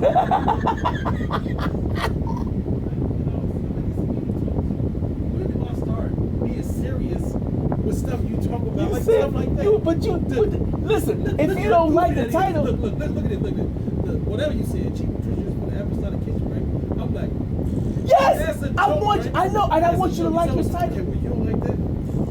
I'm like, is he for real? Like this? Ha ha ha. Since you want some. But that's what I'm saying. But no, I had more on my mind. I had more titles. You see me? I know. And But yeah. And every smiley face, you know, it's like this. It's a sarcasm. You want this, man? You want this? That's hilarious, man. Oh, Jesus.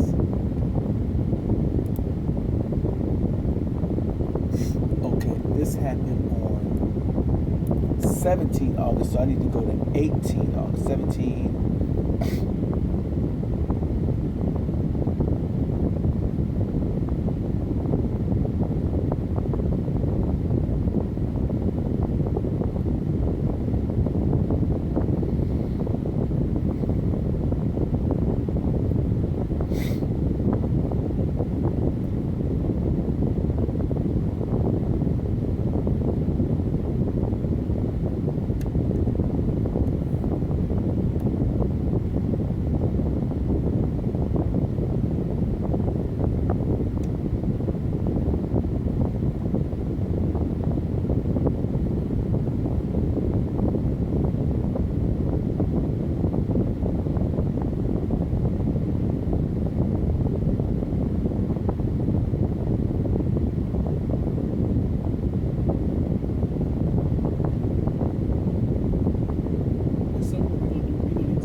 Oh, yeah. So, well, he like this, he like that, he like that. We both like this, but he like that apple. That cherry juice, where you get that from? I was like, you get that from Wick. Do you know what that is? You know what cherry juice What is this? Cherry juice is. Hey, make sure. Oh yeah, I'm edit working this part. You're funny. No, cherry juice That is stuff is so freaking and good. the cherry juice is my mother-in-law when I was living with her, when they were all living with me. She had gout, and so cherry juice it solved the gout. Yeah, with the Really? it solved the gout. Really? Now I tasted it, and I had like a natural remedy. yeah, I guess so. Really? Yeah, Because that's like something in your feet, right? right, exactly. Crystals and it hurt and painful. Yeah. And so, of course, I had the same reaction. I drank it. No, because when I was a shorty, I used to get Wick. We used to get some fast stuff. Yeah. I'm like, I don't know what this Wick is, but I like this, the cheese and the cereal and all this other stuff. So I'm like, man, this when I taste that, I'm like, this is from Wick. This tastes so fruity. It's like it says, Juicy Juice is like, I know that brand. Right. Like it's natural and stuff like that. Mhm. That stuff is fire. Yeah. So this is what the kind of like the rub that I'm about to get into about the cherry juice and why cherry juice is so important to me. So when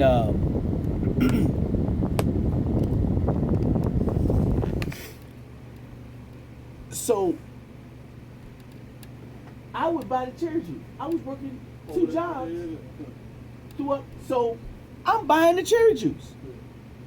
And I wouldn't buy just one, I'd buy 5, 10. And then Valerie would be like, don't drink my mother's cherry juice. And in my heart, I'm like, heifer, I bought the cherry juice for your mama with her broke living with herself.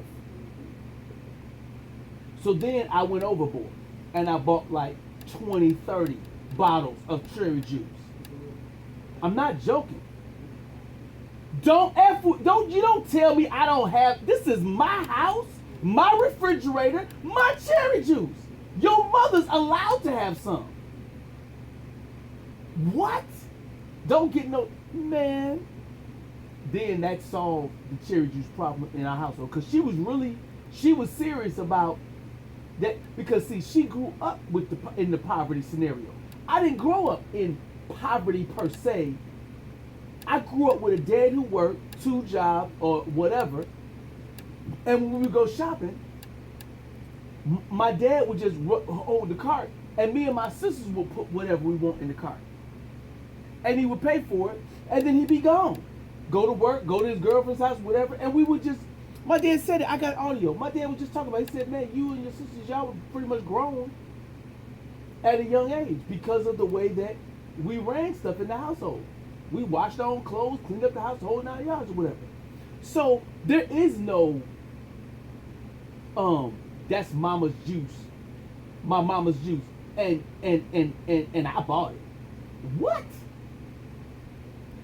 Then separate from that, and this ain't got to do with cherry juice, but it got something to do with pulpit juice, right? So, you know Eldridge, right? Now Eldridge, his mother, she lived with Eldridge at the house, her and her children, her and her son, her and her grandson, which is Iman, which is Eldridge's son, first and only son.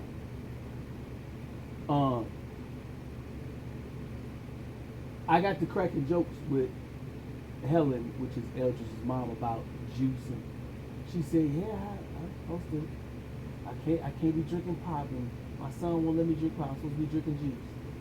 I'm making $6,000 a month at the time, so I took $100 of my own money, went to Sam's Club or Walmart or Jewel, and bought $100 worth of juice, and those bottles of juice ain't nothing but $2, $3 a piece. Okay, I brought all of that in the car. Yes, and she had it under her bed, so whatever. Now, right. So now she was so happy, and I got the audio of all of it. Now, Pastor Eldridge, right? This is what he said. So now they got juice. And she got all that juice under her bed. Juice up the wazoo. She said that she said that Eldridge said, you know, because Eldridge was kind of getting heavy a little bit, and so he said that God sent them. This is what Pastor Eldridge said. God has called me and Iman to do a juice fast where we only drink juice, right? And so then she said that she'd be in the room with all that juice because the dynamics would change. In other words, when she would say, "I just want some pop. Give me a pop. Give me a pop. Just give me a pop," Eldridge would be like, "Mom, you know you can't drink pop. You know you can't." So for however many years that was going on, she had to just suffer without no pop. And then I come up in there with my 40, 30 something. Now the dynamics have changed. And all of a sudden, now that there's juice in the house, God done told Pastor Eldridge, we must do a juice fast. And she said, this is a quote from her. She said, Eldridge and Iman, they started coming to my room with these big old jugs of cups. I ain't never seen these big old gigantic jugs. Usually we all drink out of these little cup, whatever. She said they would come to my door in my room with big old jugs like this and this. You know what I'm saying? And then it even got so big where it was like this.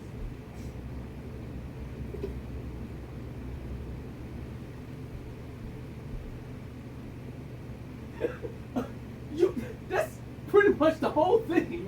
But I'm gonna put the whole So I came over there at least twice, maybe 3 times with juice re-ups, okay? And I had the most fun cracking up laughing at Pastor Eldridge because I know that God didn't tell you juice fast. Because if he told you juice fast, he would have told you that before I dropped off juice. It's funny how a plethora of juice or a plethora of money or it's funny how abundance causes God to say some stuff to a person. Why didn't he say that when you didn't have it? You know what I'm saying? Because, you know, God speaks in a still small voice. Why is it so loud right now? And I was just having fun. Ain't no spiritual drama to it. I just was having a good time laughing at his ministry because I saw how influenced it was by the dynamic change where he wasn't able to lord over his mother anymore because his mother got the goods now. She got all that goods on her bed. It was so hilarious.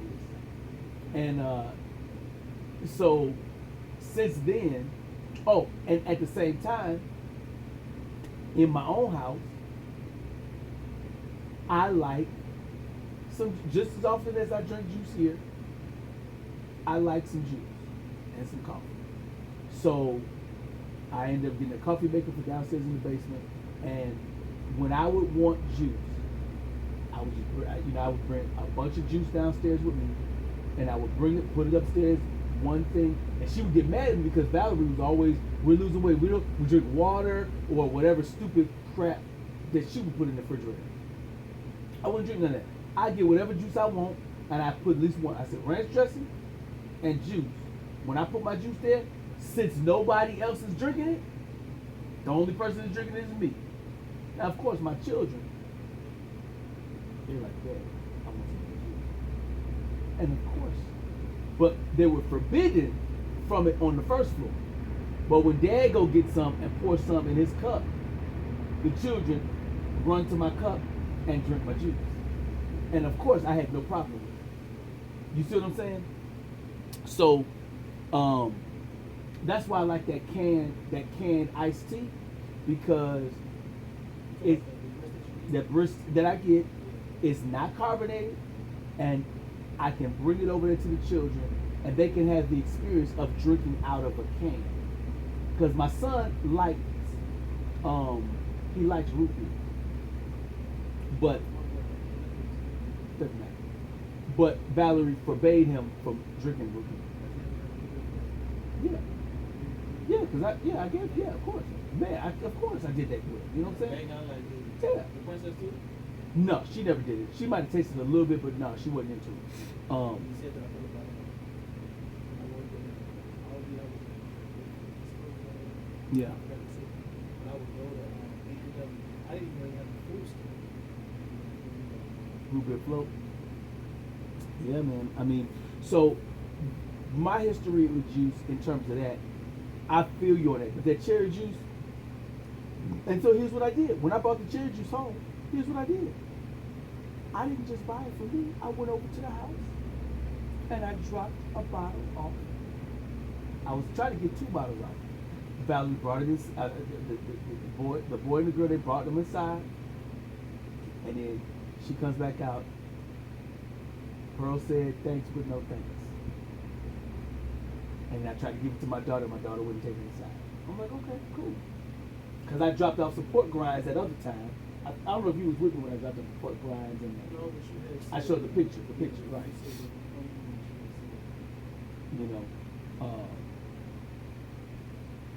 But she made the children throw out all the other presents that I got.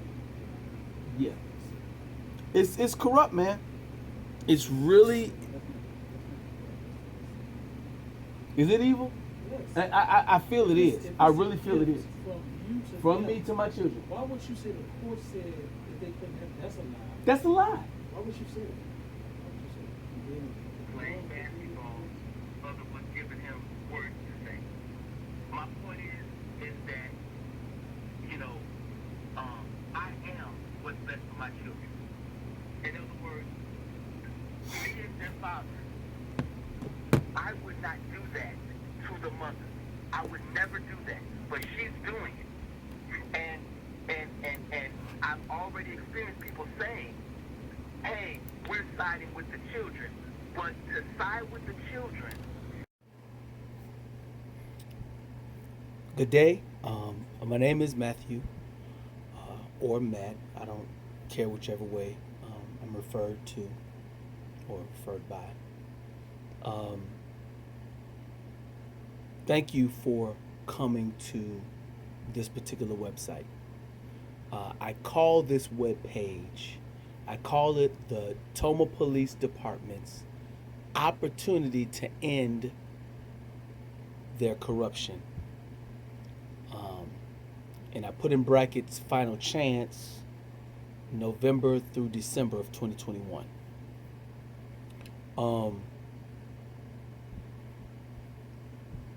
My intent is to spend November and December of 2021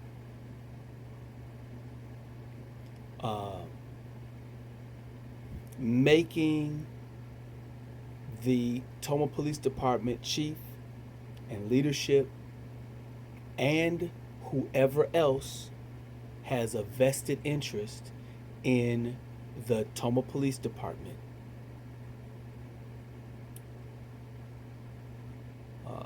is to inform them of my story,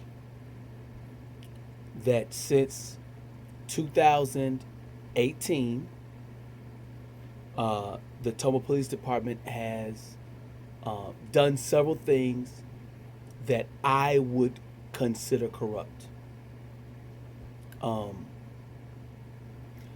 When I, as Matthew, as me, when I say something is corrupt, when I share with you my background, even if you are a person that may not agree with, let's say, my politics, you may not agree with my stance, you may not agree with everything or my take on things, but when I say something is corrupt, it is corrupt. Just like there is a definitive, this is toilet paper. It's a fact. There's no ambiguity. We all know what this is. And when I bring up the corruption that I have witnessed firsthand and secondhand and third hand, and I talk about it and call it corruption, I'm not being hyperbolic. I'm not being overly sensitive. And I think the challenge is this. The challenge for those people like the Assistant Chief of Police, Eric Peterson, who I talked to today, and he seems like a very nice person. And at least he and I have begun a dialogue. And I've wanted this to happen for years. I've been waiting for this moment. So I've been preparing for this moment for years. And it looks like it's here. And I recognize that I need to give a 2-month space of time for everyone to get familiar with my documentation, get familiar with my my documentaries, my reports. So by putting it on this webpage, before anybody engages me about this topic, whether you disagree with me or agree with me, if we're going to have an actual discussion, and you want me to not feel the way I feel about it, you don't want me to call and use my platform or use any of my use my platform to call the Tomah Police Department corrupt. If you don't want that to happen, if you don't want my mouth to continue to say the Tomah Police Department is corrupt, from the chief of police, the leadership, all the way down, it's corruption. If that's what you don't want, if you don't want me to say that, and you want me to say, you know what, the Tomah Police Department is a great place, they're a fair, if you want my words to change and reflect a level of comfort for the police department where I'm speaking about it, that they're fair and they're unbiased and they do their job, if that's what you want from me, then you need to look at all of my content. Don't just look at a snippet of it and just argue with me based on whatever. You need to do what I've done. Meaning, I lived through every video that I posted. I lived through it. I've had the Tomah Police Department physically beat me up. I've had the Tomah Police Department put out a warrant for my arrest for 2 library books that I already brought back. If you haven't had those 2 things happen to you, anybody that doesn't agree with my statement, the Tomah Police Department is a corrupt agency. They are a corrupt police department. If you don't agree with that, if you haven't been through those 2 things, where you've had a warrant for your arrest for 2 library books that you brought back, and you've been and you haven't been beat up by the police, then already you're disqualified from arguing with me. Unfortunately, you're disqualified because I've had those things happen to me. There's more that has happened, but those are two items: police use of excessive force and frivolous use of the police department's resources in order to either get money from somebody or intimidate somebody. Because 2 library books, I don't know anybody, I've never met another human being other than myself who has ever had a warrant for their arrest for 2 library books that they already brought back. Those 2 things happened to me. Now, if you are, let's say, Assistant Chief Eric Peterson or any police officer from the Tomah Police Department, and you're looking at this video and you're engaging on my content, and you don't like what I have to say, but yet we interact with each other, and you want to try to, you don't want my mindset to be the way it is. There's a couple of statements that I need to hear, right?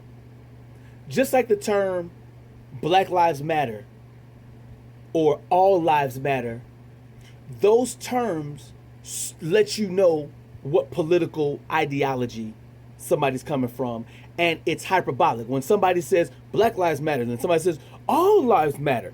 It's the people who say All Lives Matter, they know what they're saying when they're doing, you know. And there are laws in Florida. There's not in Toma, but there's a law in Florida where a person who is protesting excessive use of police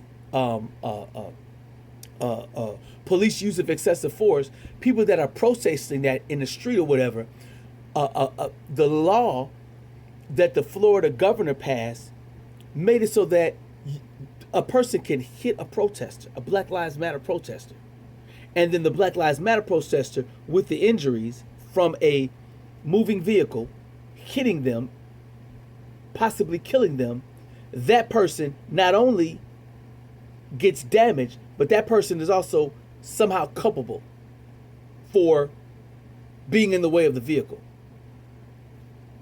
Those types of laws, whether you as the viewer, whether you agree with it or not, if you were hit with a vehicle, whether you were protesting in the middle of the street or you were accidentally hit with a vehicle is a deadly weapon when it's speeding and stuff like that. So for any governor to pass a law where it is okay to run over a human being, that is corruption. I don't care if I agreed. Let's say I agreed with that side. For instance, let's say that in Monroe County, passed a law that said it is okay to run over a KKK member or a Trump supporter or a drug addict, you know, somebody opioid, you know, a meth head. It's okay to run over a Klansman, a Trump supporter, and a meth head. It's okay to run over them with your car. If somebody passed a law, if Toma or Monroe County or the state of Wisconsin said that it's okay to run over with your car a Klansman, a Trump supporter, or a meth head, one of the three or all of them, I would be against that law. Because even if I don't like those type of people, and I'm not saying that I don't like those type of people, even if they are on a different political spectrum, they're still human beings. And they don't deserve, no matter how much I disagree with them, they don't deserve to be hit with a car.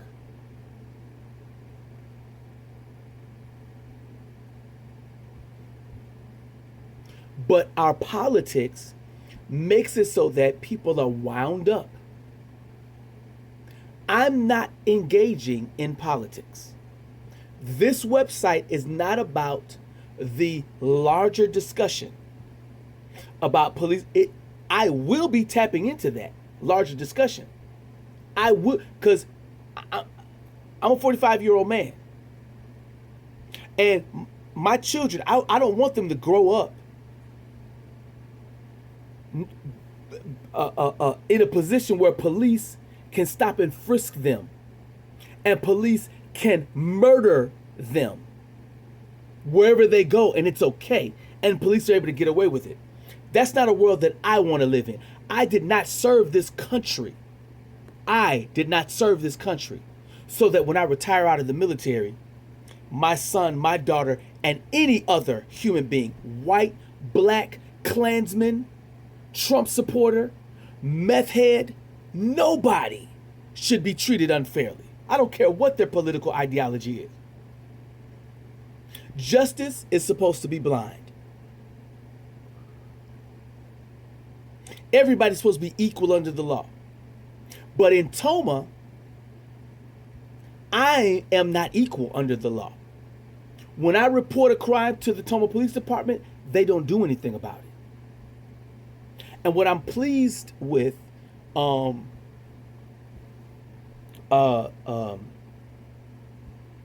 Assistant Chief Eric Peterson gave me a challenge. And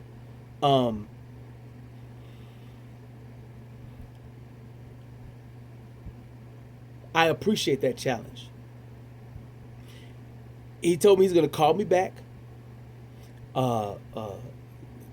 going to call me tomorrow in the afternoon, and he and I are going to set a time where he and I will get together, where he's going to look at all of the information that I present to talk about the corruption that I see. Now, it's not a hypothesis at this point. My statement is the Tomah Police Department is corrupt. I have found that to be true. To me, it is true. And if anybody objectively, if you look at and listen to everything that I've been through and look at all of my content, because if you don't look at all my content, you're disqualified from having an opinion in this space. Have your opinion somewhere else. You got your own Facebook, you got your own websites. But in this space, when it comes to me, I don't want to hear no opinion if you haven't looked at all my content. So anybody that wants to engage in this discussion, I'm with you. I'm with you. But those that disagree with my statement that the Tomah Police Department is corrupt, if you disagree with that statement, vocalize your disagreement somewhere else. Unless you're man enough or woman enough to go through all of my content. I have been through, since 2018, warrant for my arrest for 2 library books that I've returned. Officer Westfall was the officer involved in that. On the 4th of July, Tomah VA Police, along with Tomah Police and a Wisconsin State Patrol, beat the crap out of me. I didn't do anything to deserve that.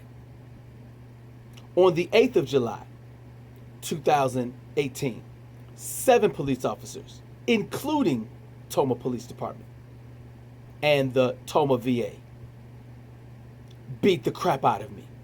Busted my face open. Right here. Busted my face open.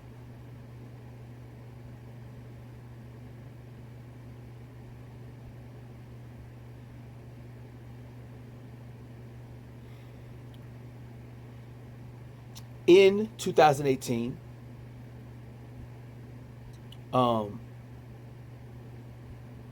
the Monroe County Judge Ziegler, he charged me with a Chapter 51.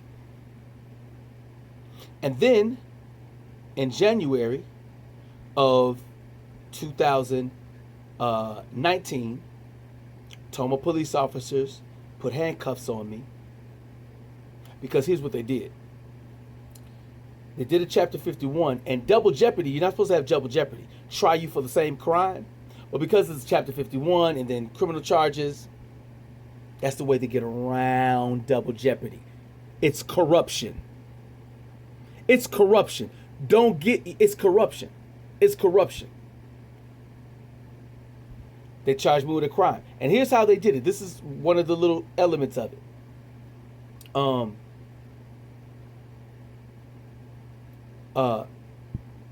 I believe it was August of 2018, I updated my driver's license to to Illinois. I mean, I'm from Illinois to Wisconsin. I became an official cheesehead. And so my residency was in Illinois because I had a property out there. So I updated my residency to Wisconsin. And in 2018, I believe it was August. So everything had my most current address. This situation where they beat me up on the 4th of July. This situation where they had the library books, the library book situation, beat me up on the 4th, beat me up on the 8th, and then charged me with the Chapter 51. All of those situations had my current address in Tomah, but yet they mailed the paperwork to an old address in Camp Douglas. That is corruption. That's corruption. Because then what it does is it forces the judge to do a bench warrant because I missed court. I didn't know I had court. At any point here, they came to my house for the library books. Hey, how you wanted to let you know you have a warrant for your arrest. They had me in custody here. I was showing up to court here. So they had every opportunity, if they were going to refer charges on me as a criminal, to send it to my house. But they didn't, because that's corruption. Because here's what it does. It makes it so that in the middle of the night, they can drive around, find me coming from work, pull me over, put my car somewhere, and take me to Sparta in handcuffs. In the middle of the night. I had to take my children to school in the morning. I got to give them money that I don't have. Bill money. Corrupt. Monroe County is corrupt. But I'm still talking about the police department because it was the Tomah Police Department that pulled me over. And here, a part of the footage. Oh, we remember you. You don't remember us? We remember you. That's what was said on the tape. Don't worry, it's all on the website. If you don't look at the whole thing, don't you take what I said at my face value. My face does matter, by the way. So that situation happened. So since 2018, I've been through one for my arrest for 2 library books that I brought back. Beat up by the cops on the 4th of July, 2018. Beat up by the cops, 5 officers, 7 officers on the 8th of July, 2018. Charged with a Chapter 51. And then charged as a criminal for the same exact situation. Charged as a criminal.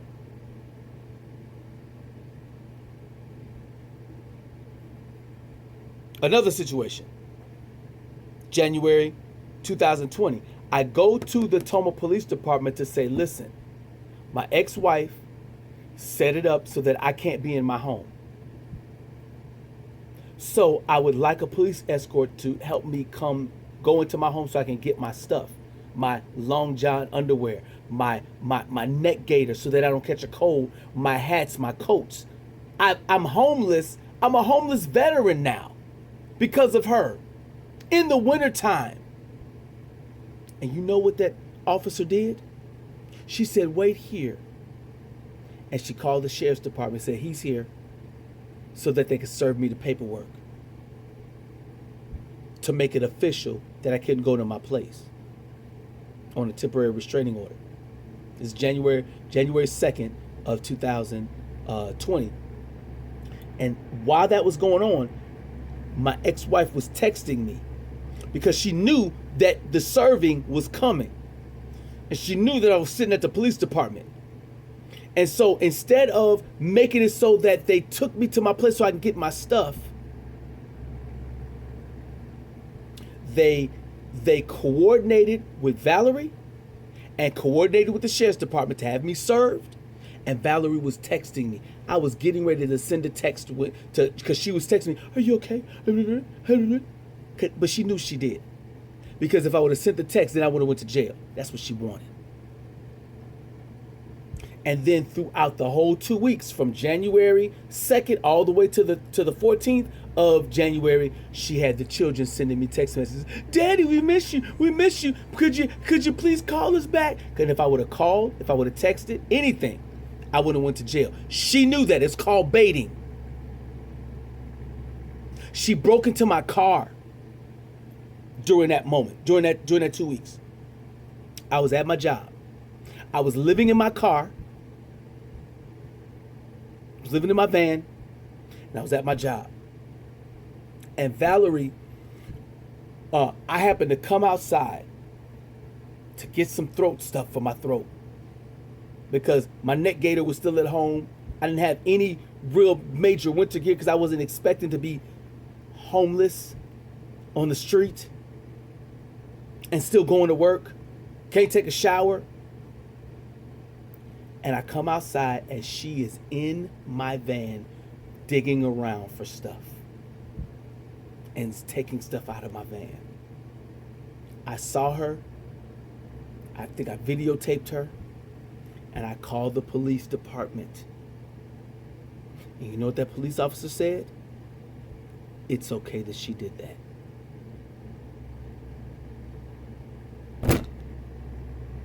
And the remaining countless times from January 2020 all the way up to present, every time I call the Ottumwa Police Department, they do nothing. She assaulted my father, slammed his hand into a car door. Police department did nothing. She stole $1,200 out of one of my accounts. I called the police, they did nothing. She continuously blocked my visitation time with my children. And every time I call, the police department does nothing. She damages my property, the stuff that I bought for my children. She damages it and lets balloons fly away. She has the children throw my stuff away, damaging the property. Guess what? The Tomah Police Department does nothing. Tomah Police Department is a corrupt police department. Now, me just telling you should be enough for the police department to do something about it. Because guess what? Guess what?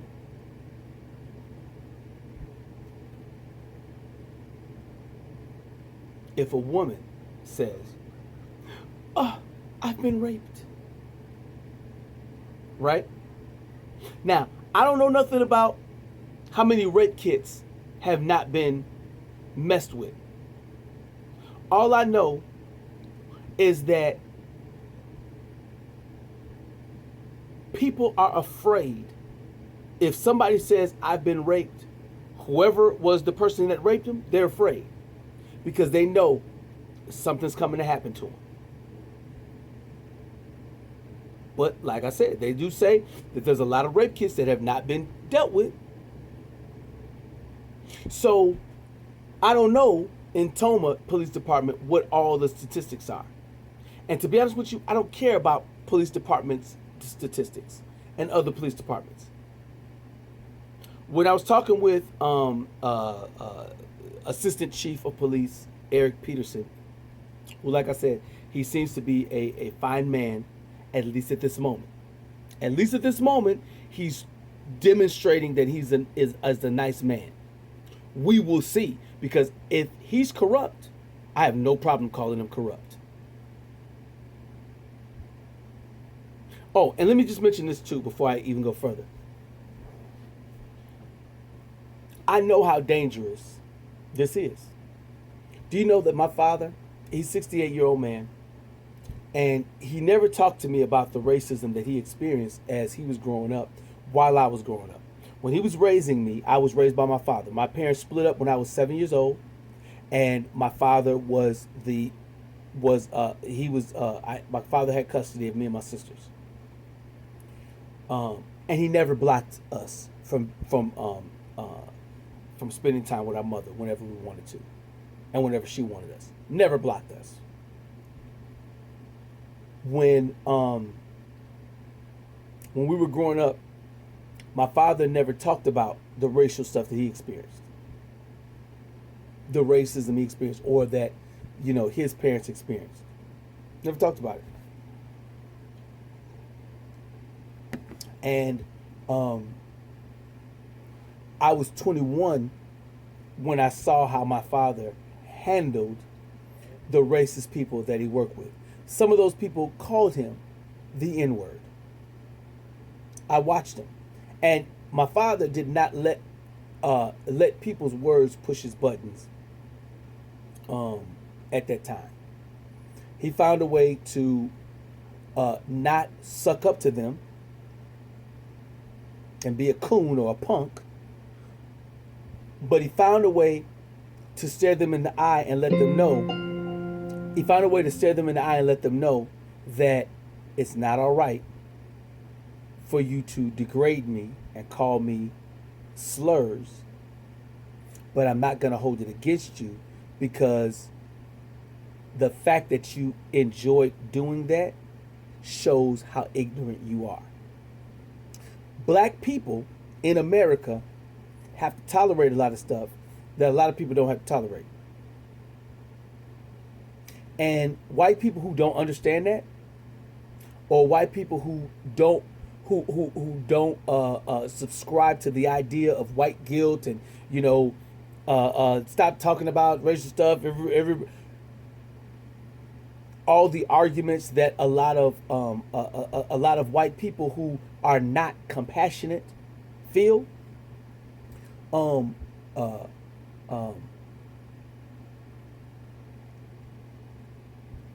This is not me crying racism. I don't need to cry racism because when a person is being racist, they know they're being racist. So I don't need to cry about it. And I'm not letting myself be victimized. From 2018 all the way up to now, I have done the Christian thing of turning the other cheek multiple times. I ain't got no more cheeks. Tacoma Police Department. When I call you to report a crime and y'all keep blocking my reports and don't never give me a report and y'all don't never do anything to solve whatever crime I call you about, but yet you will charge me with a crime for library books that I brought back. Library books are more important than the crimes that I bring up to you guys.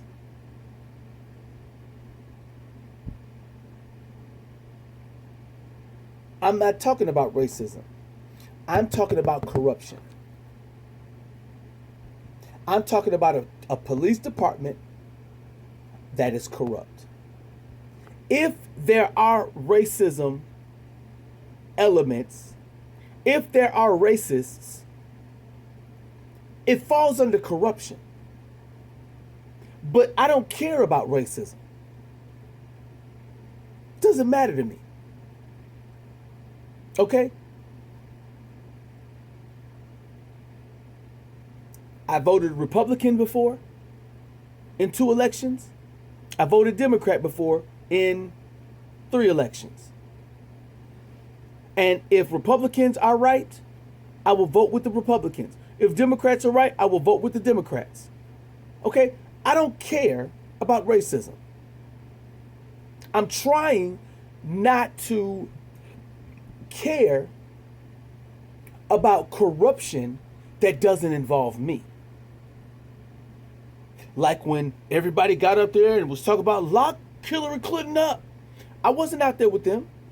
When they were saying, George Floyd, we got to protest George, I wasn't out there with them either. We don't want to be vaccinated. I wasn't out there with them either. I don't go protest with nobody. I sit in the house because I'm afraid of police. I'm afraid of police. Just like many people are afraid of police.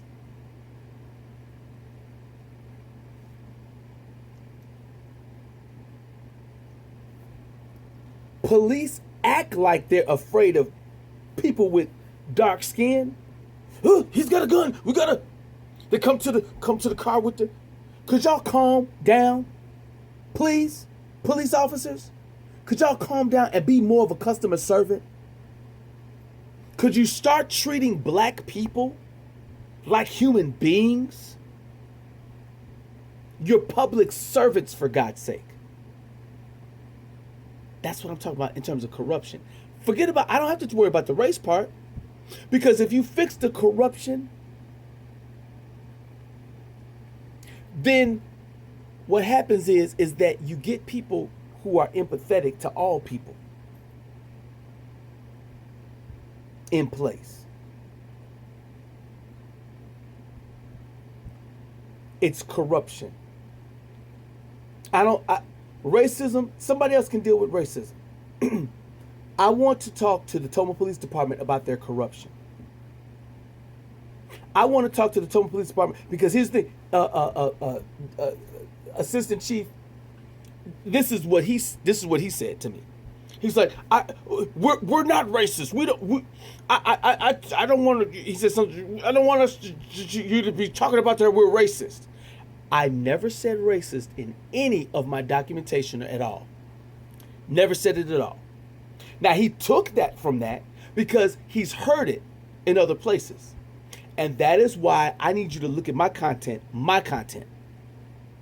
I don't care about what, you can bring in your biases from wherever else. But when you look at my content, you keep your biases too.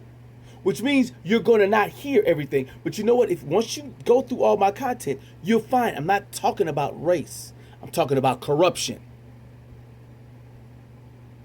I have been a paralegal since I was 20 years old. I was a mechanic in the military. I got trained to be a mechanic. And then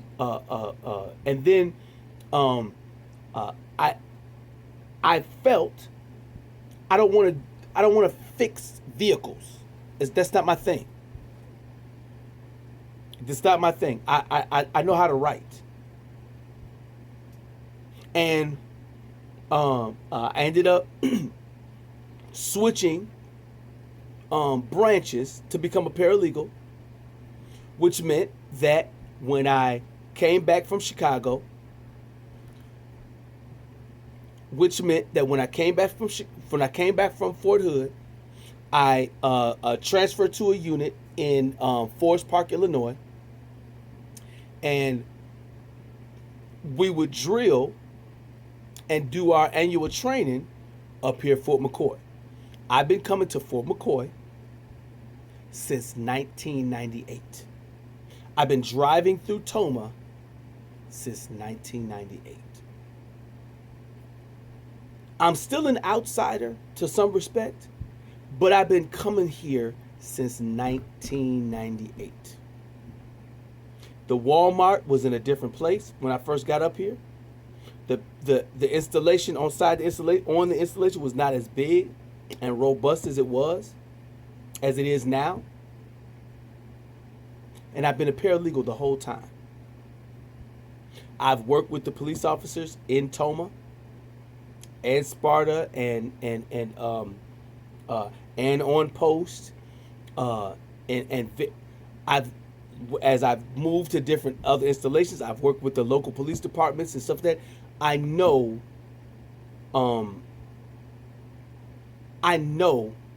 what corruption looks like.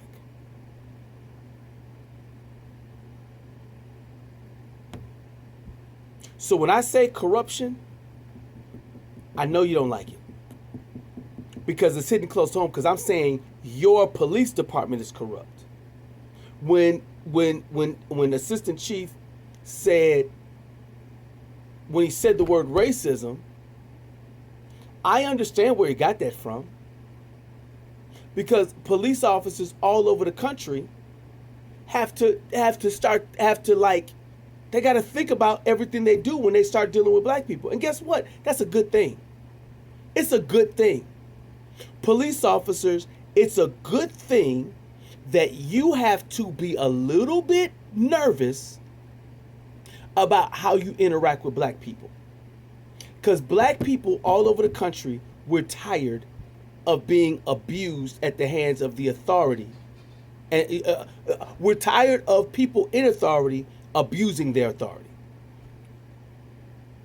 That's corruption. It's corruption. You could call it racism, but it's corruption. All I want is for the place that I vote at in Tomah, the place I pay taxes at in Tomah, the place that my children go to school in Tomah. All I want is my Tomah Police Department and my Tomah public servants. I want them to be fair. I want them to function fairly. I don't want them to function corruptly. And the way to fix corruption is the way I'm doing it right now. I waited a long time. Come on now. This is the first time, this is the first time I'm hearing any of this stuff. Whoever said, I didn't know about all this stuff. I'm still getting familiar with all your stuff. Guess what? You got 2 months to get knowledgeable of it. Because I'm not going to stop until every corrupt person is fired. And I know how dangerous this is, because here's what happens. Martin Luther King got killed. JFK killed. Malcolm X killed. Anybody that stands up to be a blessing to people to end corruption, they get killed. I don't want to die. And that's why I don't care about the larger stuff. Okay? Listen. Here's the thing. Tomah Police Department. Here's what would make me stop talking about your corruption. Number one, stop being corrupt. Now, when corruption is ingrained in the system, when it's part of you, and you gotta do the corruption, when it is what it is. Now, a movable object meet unstoppable force. Right? But I'm not into violence. I've never been violent. In spite of what lies the police. So I need to answer something real quick too. So Assistant Chief Peterson, you made a statement to me about me having evidence about what I'm saying, right? Now, I want to give you an example about the library books. I had a warrant for my arrest. Officer Westfall was the officer that was in charge of that. I let her know the library books are back, but yet I still had to deal with the warrant for my arrest. How come the warrant for my arrest didn't just go away? The fine or whatever, just go. How come that didn't just go away? I was able to prove that the library books are back up in there, but yet I still had to bear the brunt of it. Now, what evidence did the Tomah did the Tomah Library give against me that I took their books? What they show? Library card, and that the books had returned back yet. Now, how come they didn't have to show video footage of me taking the book with ill intent? Why was it charged as a crime? Why was it a warrant for my arrest? Why wasn't it just, hey, Max, you got to pay $3, $10, $15? And it's between me and the library. Why is the Tomah Police Department involved in any library stuff at all? What evidence did they have to prove that I needed a warrant for my arrest regarding those library books that I had already brought back? Right? Now, the answer to that question is whatever that answer is. I called you, your police department, not you this particular day, but earlier. I called you to report, or your police department to report, that Valerie, on the 26th of October 2020, the 26th of October 2021, she slammed the car door into my shoulder, and she opened the car door and endangered my daughter and caused my daughter to fall out of the car. I caught her though. Why do you need video footage of that when I called to report that? The Toma Library did not give you video footage of me stealing a library book. Because number one, I didn't steal it. But you went off of their word. Now, I brought up another case. If you look at the video entitled, let me see, what's the video entitled?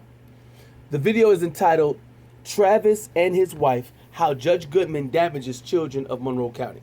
If you take a look at that video in its entirety, you will see that Alicia Bass got caught with a DUI or OWI with children in the car. And if she goes to jail, then she could lose her children.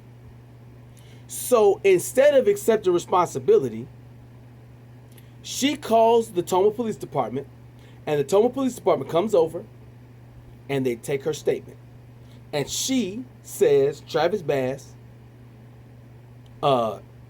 domestic violence hurt her foot. Domestic violence damaged his front door of his trailer. And domestic violence damaged an entertainment center. Now, those three things, I know for a fact that a lady by the name of Jess damaged Alicia's foot. A guy by the name of Tanner damaged the front door. And a guy by the name of Tanner damaged the entertainment center. And Tanner is dead. Now, those three charges, Travis is currently dealing with the criminal case. Now, the Toma Police Department didn't ask for any video at all. Didn't ask for any video. They took her word. Now, she happens to be a white woman. And at the Tobin Library, I didn't see any black people there, so it had to be a white man or a white woman. And on their word, Toma Library, on the word, Matthew stole library books. On the word of Alicia Bass, Travis did those three things. I know for a fact Travis did not damage her foot, that Jess did it. Jess, I'm not going to get into that right now. I know for a fact,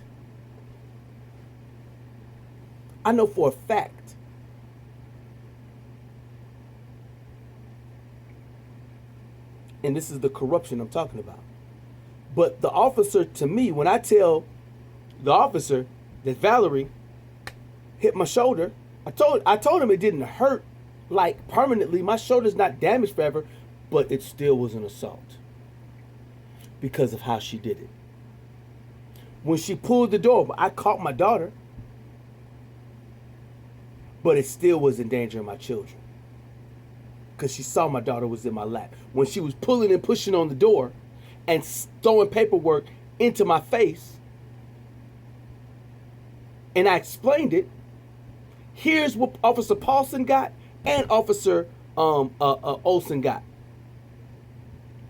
They got Valerie admitting on the 26th that she knows that she overstepped her boundaries. She emailed me 4 times because we had court on the 28th. So she emailed me 4 times. And in 2 of those emails, she accepted responsibility and said she knows she's wrong. Plus my statement. Those 3 things, her admission, and my statement, that's enough. That is enough of a standard for charges to be referred against Valerie. But yet Officer Paulson says, I need video. I need video. Now, here's the thing. I'm not dumb. Because Officer Paulson is corrupt. And I emailed Officer Paulson with the various things that he's demonstrated how his corruption works. And throughout the past several years with the Potomac Police Department, whenever I call, over the past 2 years, whenever I call, they find a way. They take my evidence and they do nothing with it.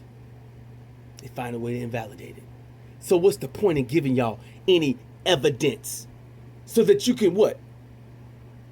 Matter of fact, I just saw there was some police department who they photoshopped a gun into the footage. Let me just have that. Let me see. Hold on.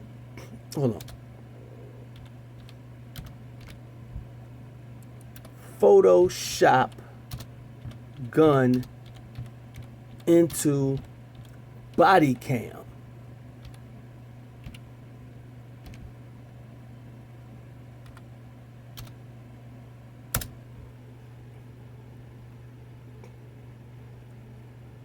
Let me see here.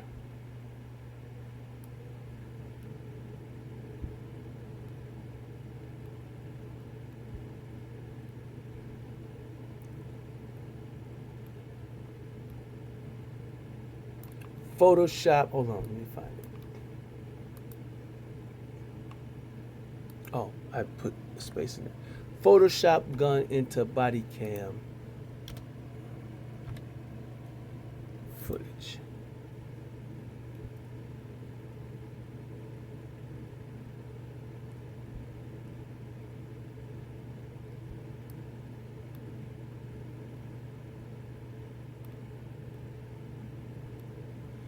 Okay, let me see here.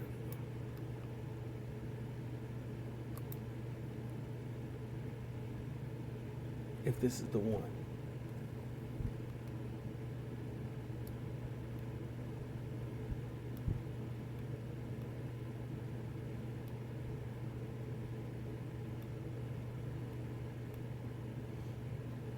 All right, this is not the one. Hold on, let me see if I can find it.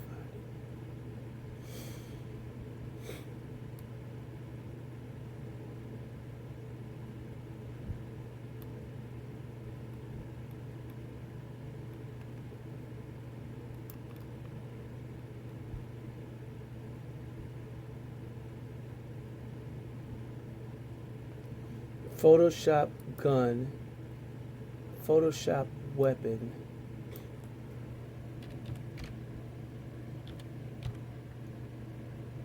into body cam footage, Photoshop weapon into body cam footage.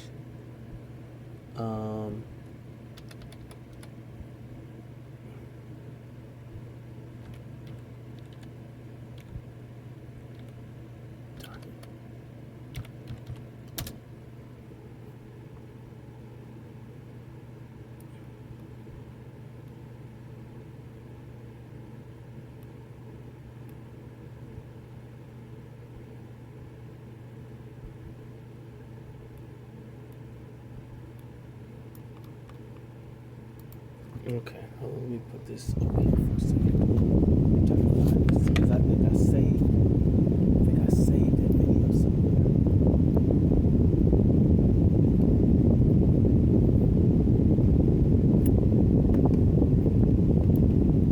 Okay, edited.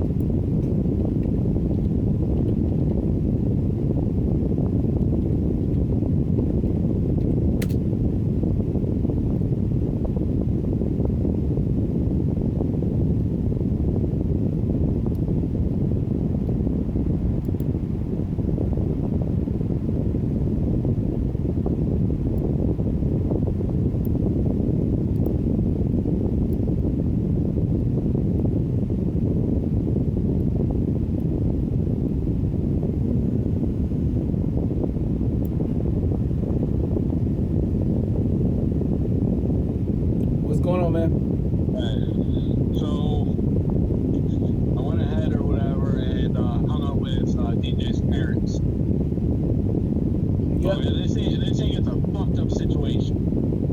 Oh, really? But yeah, they've seen this happen before. She is pissed off because I spoke the truth about her. Yeah. So she's going to do whatever she can or whatever to get me in trouble. But in all reality, I'm like a little fish, and she's a hook. So she's going to do whatever she can to go ahead and hook it. So if her and DJ are having problems, she's going to go ahead and reach out to me. You know? If her and DJ break up, she knows I like her, so she's going to go ahead and try hitting me up. Okay? That's why she does what she does. So I turn around and I'm sitting there, you know, talking. Well, you know, Stephanie's daughter, the 14-year-old, cares about me, okay? A lot. So Right. she turned around and was, she was like, let me see your phone. You know, I'm like, you do not want to see my phone. She was like, let me see your phone. I was like, all right. I was like, I'm not holding nothing against you. You go ahead and go through my phone, you're not going to like what you see. She was like, I'm just trying to make sure you're safe. I was like, okay, you do it. You go through Safe my phone. in what way? What was the goal of the safety? To make sure whatever there ain't nothing on my phone was supposed to be on my phone. Because she don't want me in trouble over the fat bitch. So I was like, here, go through my phone. You know a lot about fucking Apple. Go through my phone. You know? So she went ahead and went through my phone. She was like, gross. She was like, 90% of these fucking pictures are Jess. And she was like, none of them look like they were screenshotted. She was like, they look like they were all sent to you. And I was like, my point exactly. So Right. she's heated. Because of the situation. She's madder than hell. She told me that she's going to go ahead and stay up all fucking night just to make sure whatever I don't end up in trouble. And when I go ahead and get to a safe spot, I'm supposed to go ahead and text her and tell her, hey, I'm safe. So I turn around and I'm sitting at the table, and DJ's stepdad was like, I'm just kind of curious where the fuck they're at, you know? I was like, well, DJ's home. The lights are on and everything. There's no vehicle there. So I don't know if they got into it or what. So supposedly she ran to Quick Trip. So she's sitting there or whatever, and I'm sitting there, you know, at the table and stuff, and they know I'm really hurt and I'm upset over the situation, and they know that I caught feelings for her. So I go ahead and I'm sitting there. Is this Jess's parents or DJ's parents? DJ's parents. Wow, man. So I'm sitting there, whatever, stressed the fuck out, you know. And fucking, they go ahead and take me out for Chinese. And they told me I'm more than welcome to go ahead and stay here if I need a place over my head, you know. Because they'll go ahead and help me out. Right. So then, you know, I told them, I was like, this whole thing's fucking stupid, you know. Right. Like, you know, she caused fucking feelings for me. It's not my fucking fault, you know. Like, what the hell do I do? I was like, I know damn well or whatever, you know, when he goes to work tomorrow. So when he goes to work tomorrow, I bet you anything or whatever, fucking he's gonna go ahead and try calling me or texting. Well, let me ask you a question. know? Are you still with DJ's parents right now? No. So when you left there, did you grab your TV with you? No, because they're going to go ahead and it's in the bedroom. They have to do some more rearranging or whatever to get to it because they just kind of like stuck it in there and then kind of buried it and stuff. So I'm actually headed back there tomorrow. So I told them that they can go ahead and borrow my 40 or my 65-inch TV, smart TV. They can go ahead and borrow that. I'm going to go ahead and take my 50-inch TV with me. So, I mean, how come we can't just go back over there tonight? What they doing tonight so special? Because they're just going to go ahead and they're laying down and sleep. But you were right there. They could have I know. Come on, man. I went ahead and started fucking getting into fucking talking about fucking all this fucking shit. I know, So but you... I told him or whatever, I will be there in the fucking morning to go ahead and get it. Okay, look, tomorrow morning, should I go with you? Because I can't go another day, man. Are we gonna do this?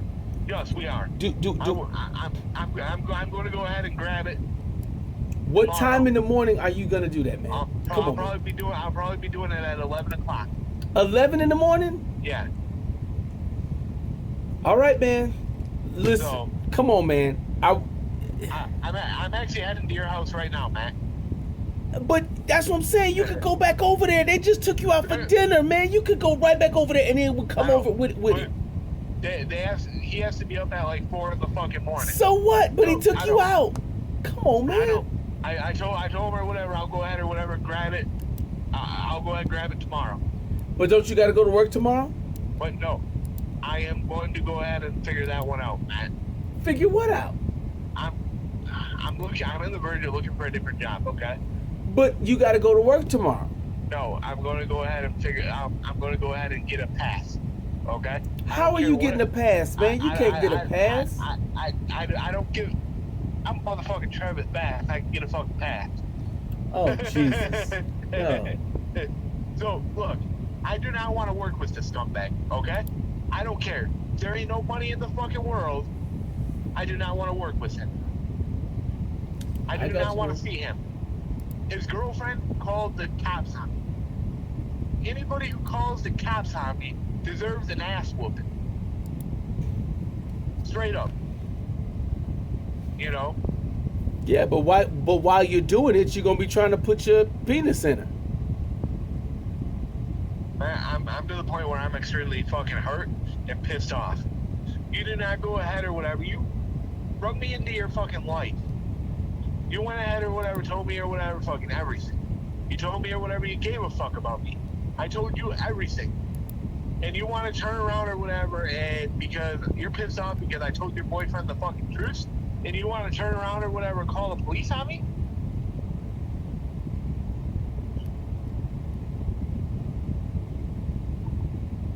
Yeah. And then they want to call my grandma and, you know, fucking go ahead and my grandma's fucking, you know, not really fucking healthy.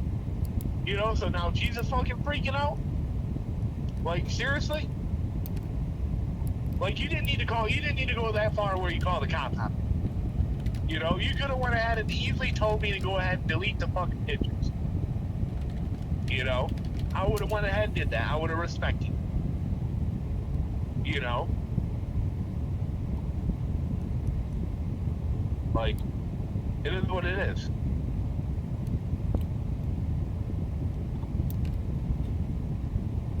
I mean, I got you, man. I mean, you know. And it's all fucked up. Like, I don't deserve it, you know? Like, Yeah. and I know damn well if I went ahead and made a fake Facebook as some other guy, and I tried to fucking go ahead and add in her and hitting on her and everything else, and sending her fucking money off the internet, I know damn well she'd be all over me. You know? Like, that's just the type of person she is. And it just sucks or whatever because I'm gullible, and I thought she actually gave a fuck about me. And I told her fucking everything, you know? So. But now I know fucking scumbag is going to work tomorrow, so she'll be home alone unless DJ goes ahead and brings her early to work tomorrow, but I doubt it, and she'll be home. So I guarantee it or whatever, we'll end up talking tomorrow, you know? It's like, all right, well, you know, go ahead. I gave you a few days to go ahead and think about it. You know? Like, I should have an answer tomorrow. You know? It's like, go ahead and fucking be honest with me, you know? You don't think that she's been honest with you? Who, her? Yeah. So, here's what's going on, Matt, okay? I went ahead and she told me her deepest secrets, okay? I told her my deepest secrets. She turned around and we had kind of like a connection, you know, friend base, love base, whatever, okay? I turn around and we hook up. We start fucking around. Well, then she did not want to ask me this because nobody fucking knows this. Okay, nobody. And I never fucking told anybody this. But she has a prescription called Glotopet. Okay. Yeah. And you know, some people in the VA take it. You know, it's like kind of like a psychotic medication for pain. Right. And stuff. So she goes ahead and sells it to her mom up in Madison. Okay, which is cool. You gotta do what you gotta do for money. Okay, I'm not denying that. You know, you got kids, you gotta make a living. If you gotta go ahead or whatever, and I'm not downing you for it. But hey, if you gotta sell drugs to make a living, that's on you. You gotta make a living. You gotta make that money somehow. What, okay? that you saying Jess got involved in selling drugs a little bit? So no, she didn't. I told her no, not happening. Not under my fucking watch. And I sat there and I was like, you know, I'm already being charged with a DUI. So I was like, you know what? I might be able to do that for you. I might be able to find somebody. Go Find ahead somebody and to do what? file. To file what? Her pills. So she turned around, she was like, I don't really want to go ahead and ask you, but do you think you could find somebody, you know, so we could use the money for Six Flags?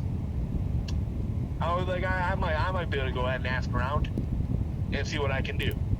So for the past 2 weeks, I was riding around with narcotics in my vehicle. Okay? Right. If I was to get popped off and searched, every pill is a felony if they're not prescribed to you. Right. Each pill, right? Yes. There were 75 pills in that bag. $4 a pill. That's $500 cash right there. Okay? Yep. So I went ahead and I forgot they were in my vehicle. If I would have never gave them to her, they would be still in my vehicle today. You know? So I turn around and Are you saying that you picked it up from somebody? No. They were Jess's. I know they were Jess's, but how did she acquire it? She was prescribed them. Oh, so they were prescribed, but that means she was taking them. Those were hers. Yes. But I was selling. Oh. Which is against the law. Because they are not my Wait, you talking about you did this 5 years ago, or you did this? No, I did that recently, man. In 2021? Yes. During the time that I've known you? Yes. Travis, this woman let you sell drugs for her? Yes. And you gave her the money? No, because I couldn't find anybody to buy them. Because they're not really, you know, they're not like Vicodin, you know, they're not like oxycodone, you know, and shit like that, you know. Oh, in other words, you never sold any? No. I gave them back to her.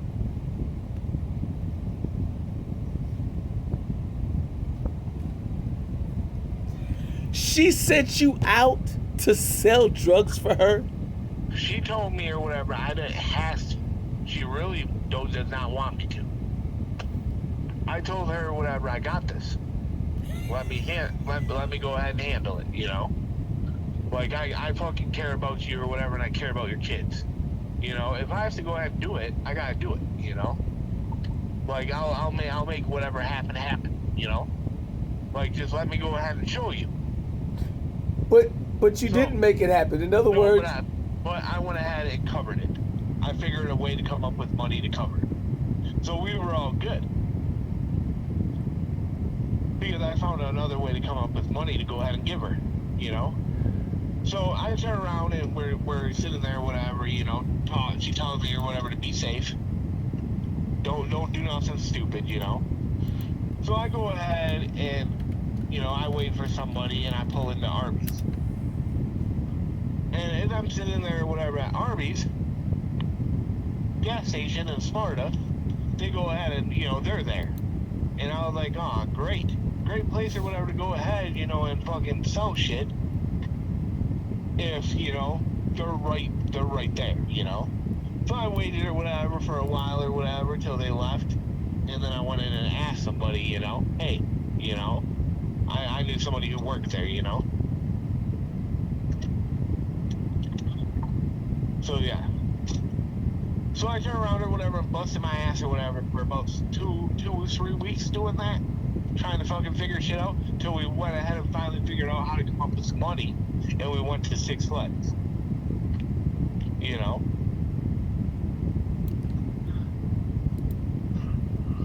Yeah. And she told me or whatever that she does not want me in any trouble at all. So she was the one who told me not to do it, you know. And I was like, you know, I'll do whatever I want. She was like, well, that's totally on you, you know. I'll do whatever it takes or whatever to go ahead and abuse you, you know. Let me go ahead and prove it, you know. She was like, okay. I was like, and if I get caught up, I won't go ahead and snitch you up, you know. I'm not a snitch. But now you want to sit there and call the fucking police on me? Like, seriously? Like, what happens if I was a snitch, you know? Like, hey, you have Glotopin and you're trying to go ahead and sell it. You know? Like, I'm not that way, you know? But, hey, Matt, I'm here, so. Okay.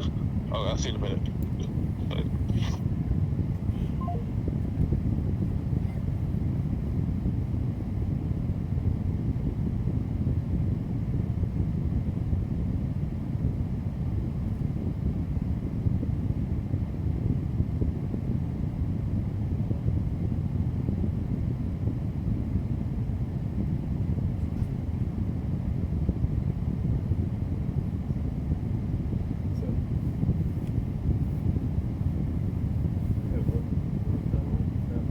So I'm not even. You're not even what? I'm not even. Yeah, man. I mean, yeah. I mean, What really hurts me is my grandma. I haven't seen her for a while because of the whole COVID-19. yeah. You know. And it's like the police are really going to call my grandma. You know. Right. And tell my grandma, hey, you know, I got naked pictures on my phone. You know. Yeah, that's pretty But ridiculous. what really pisses me off is Mm-hmm. you're going to sit there and say that I have child porn on my phone. Like, first of all, that's just Wait a minute. Now, are you okay? Now, look. Let me ask you a question. So, there's a police officer. She didn't get the name of that police No. officer, right? So, but now, my grandma's old or whatever, you know. He's like fucking ancient. You know Right. Betty Stone at fucking Toro? that's not your grandmother, is it? No. Yeah, but she's no. But you're saying she's She's that like old. fucking dinosaur. You know? Yeah. Like, so my grandma or whatever has kind of a hard time hearing. So she's not 100% sure whatever if they brought up child porn or not. But the officer was like, well, he has naked pictures on his fucking phone. You know, we have to investigate it. You know? Mm-hmm. So now my grandma's stressed out. She's already stressed out over my DUI and stuff that she found out about. Yeah.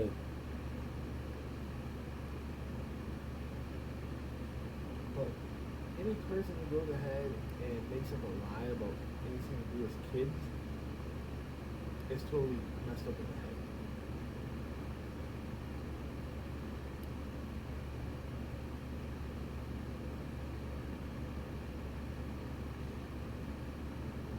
So this one is saying that the media cropped out the gun in this one. Hey, Charlie, do you remember hearing about a case where the police edited into the video footage a gun that wasn't there? No, I think you told me that. No, I'm not going to show it to you. I think I heard you say something. I said You know something. what? Yeah, you did. I said something about it, right? You did. I wonder if It I, was recent. yeah, I wonder if I sent you. See, that's part of the reason why you know, let me see. I gotta see if I sent it as a link, cause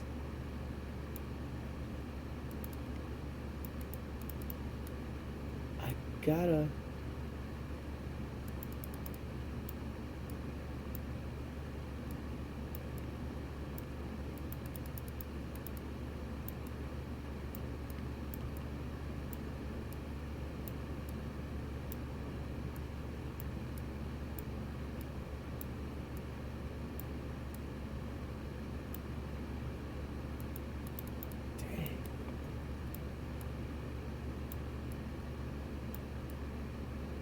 You know, look at all this shit.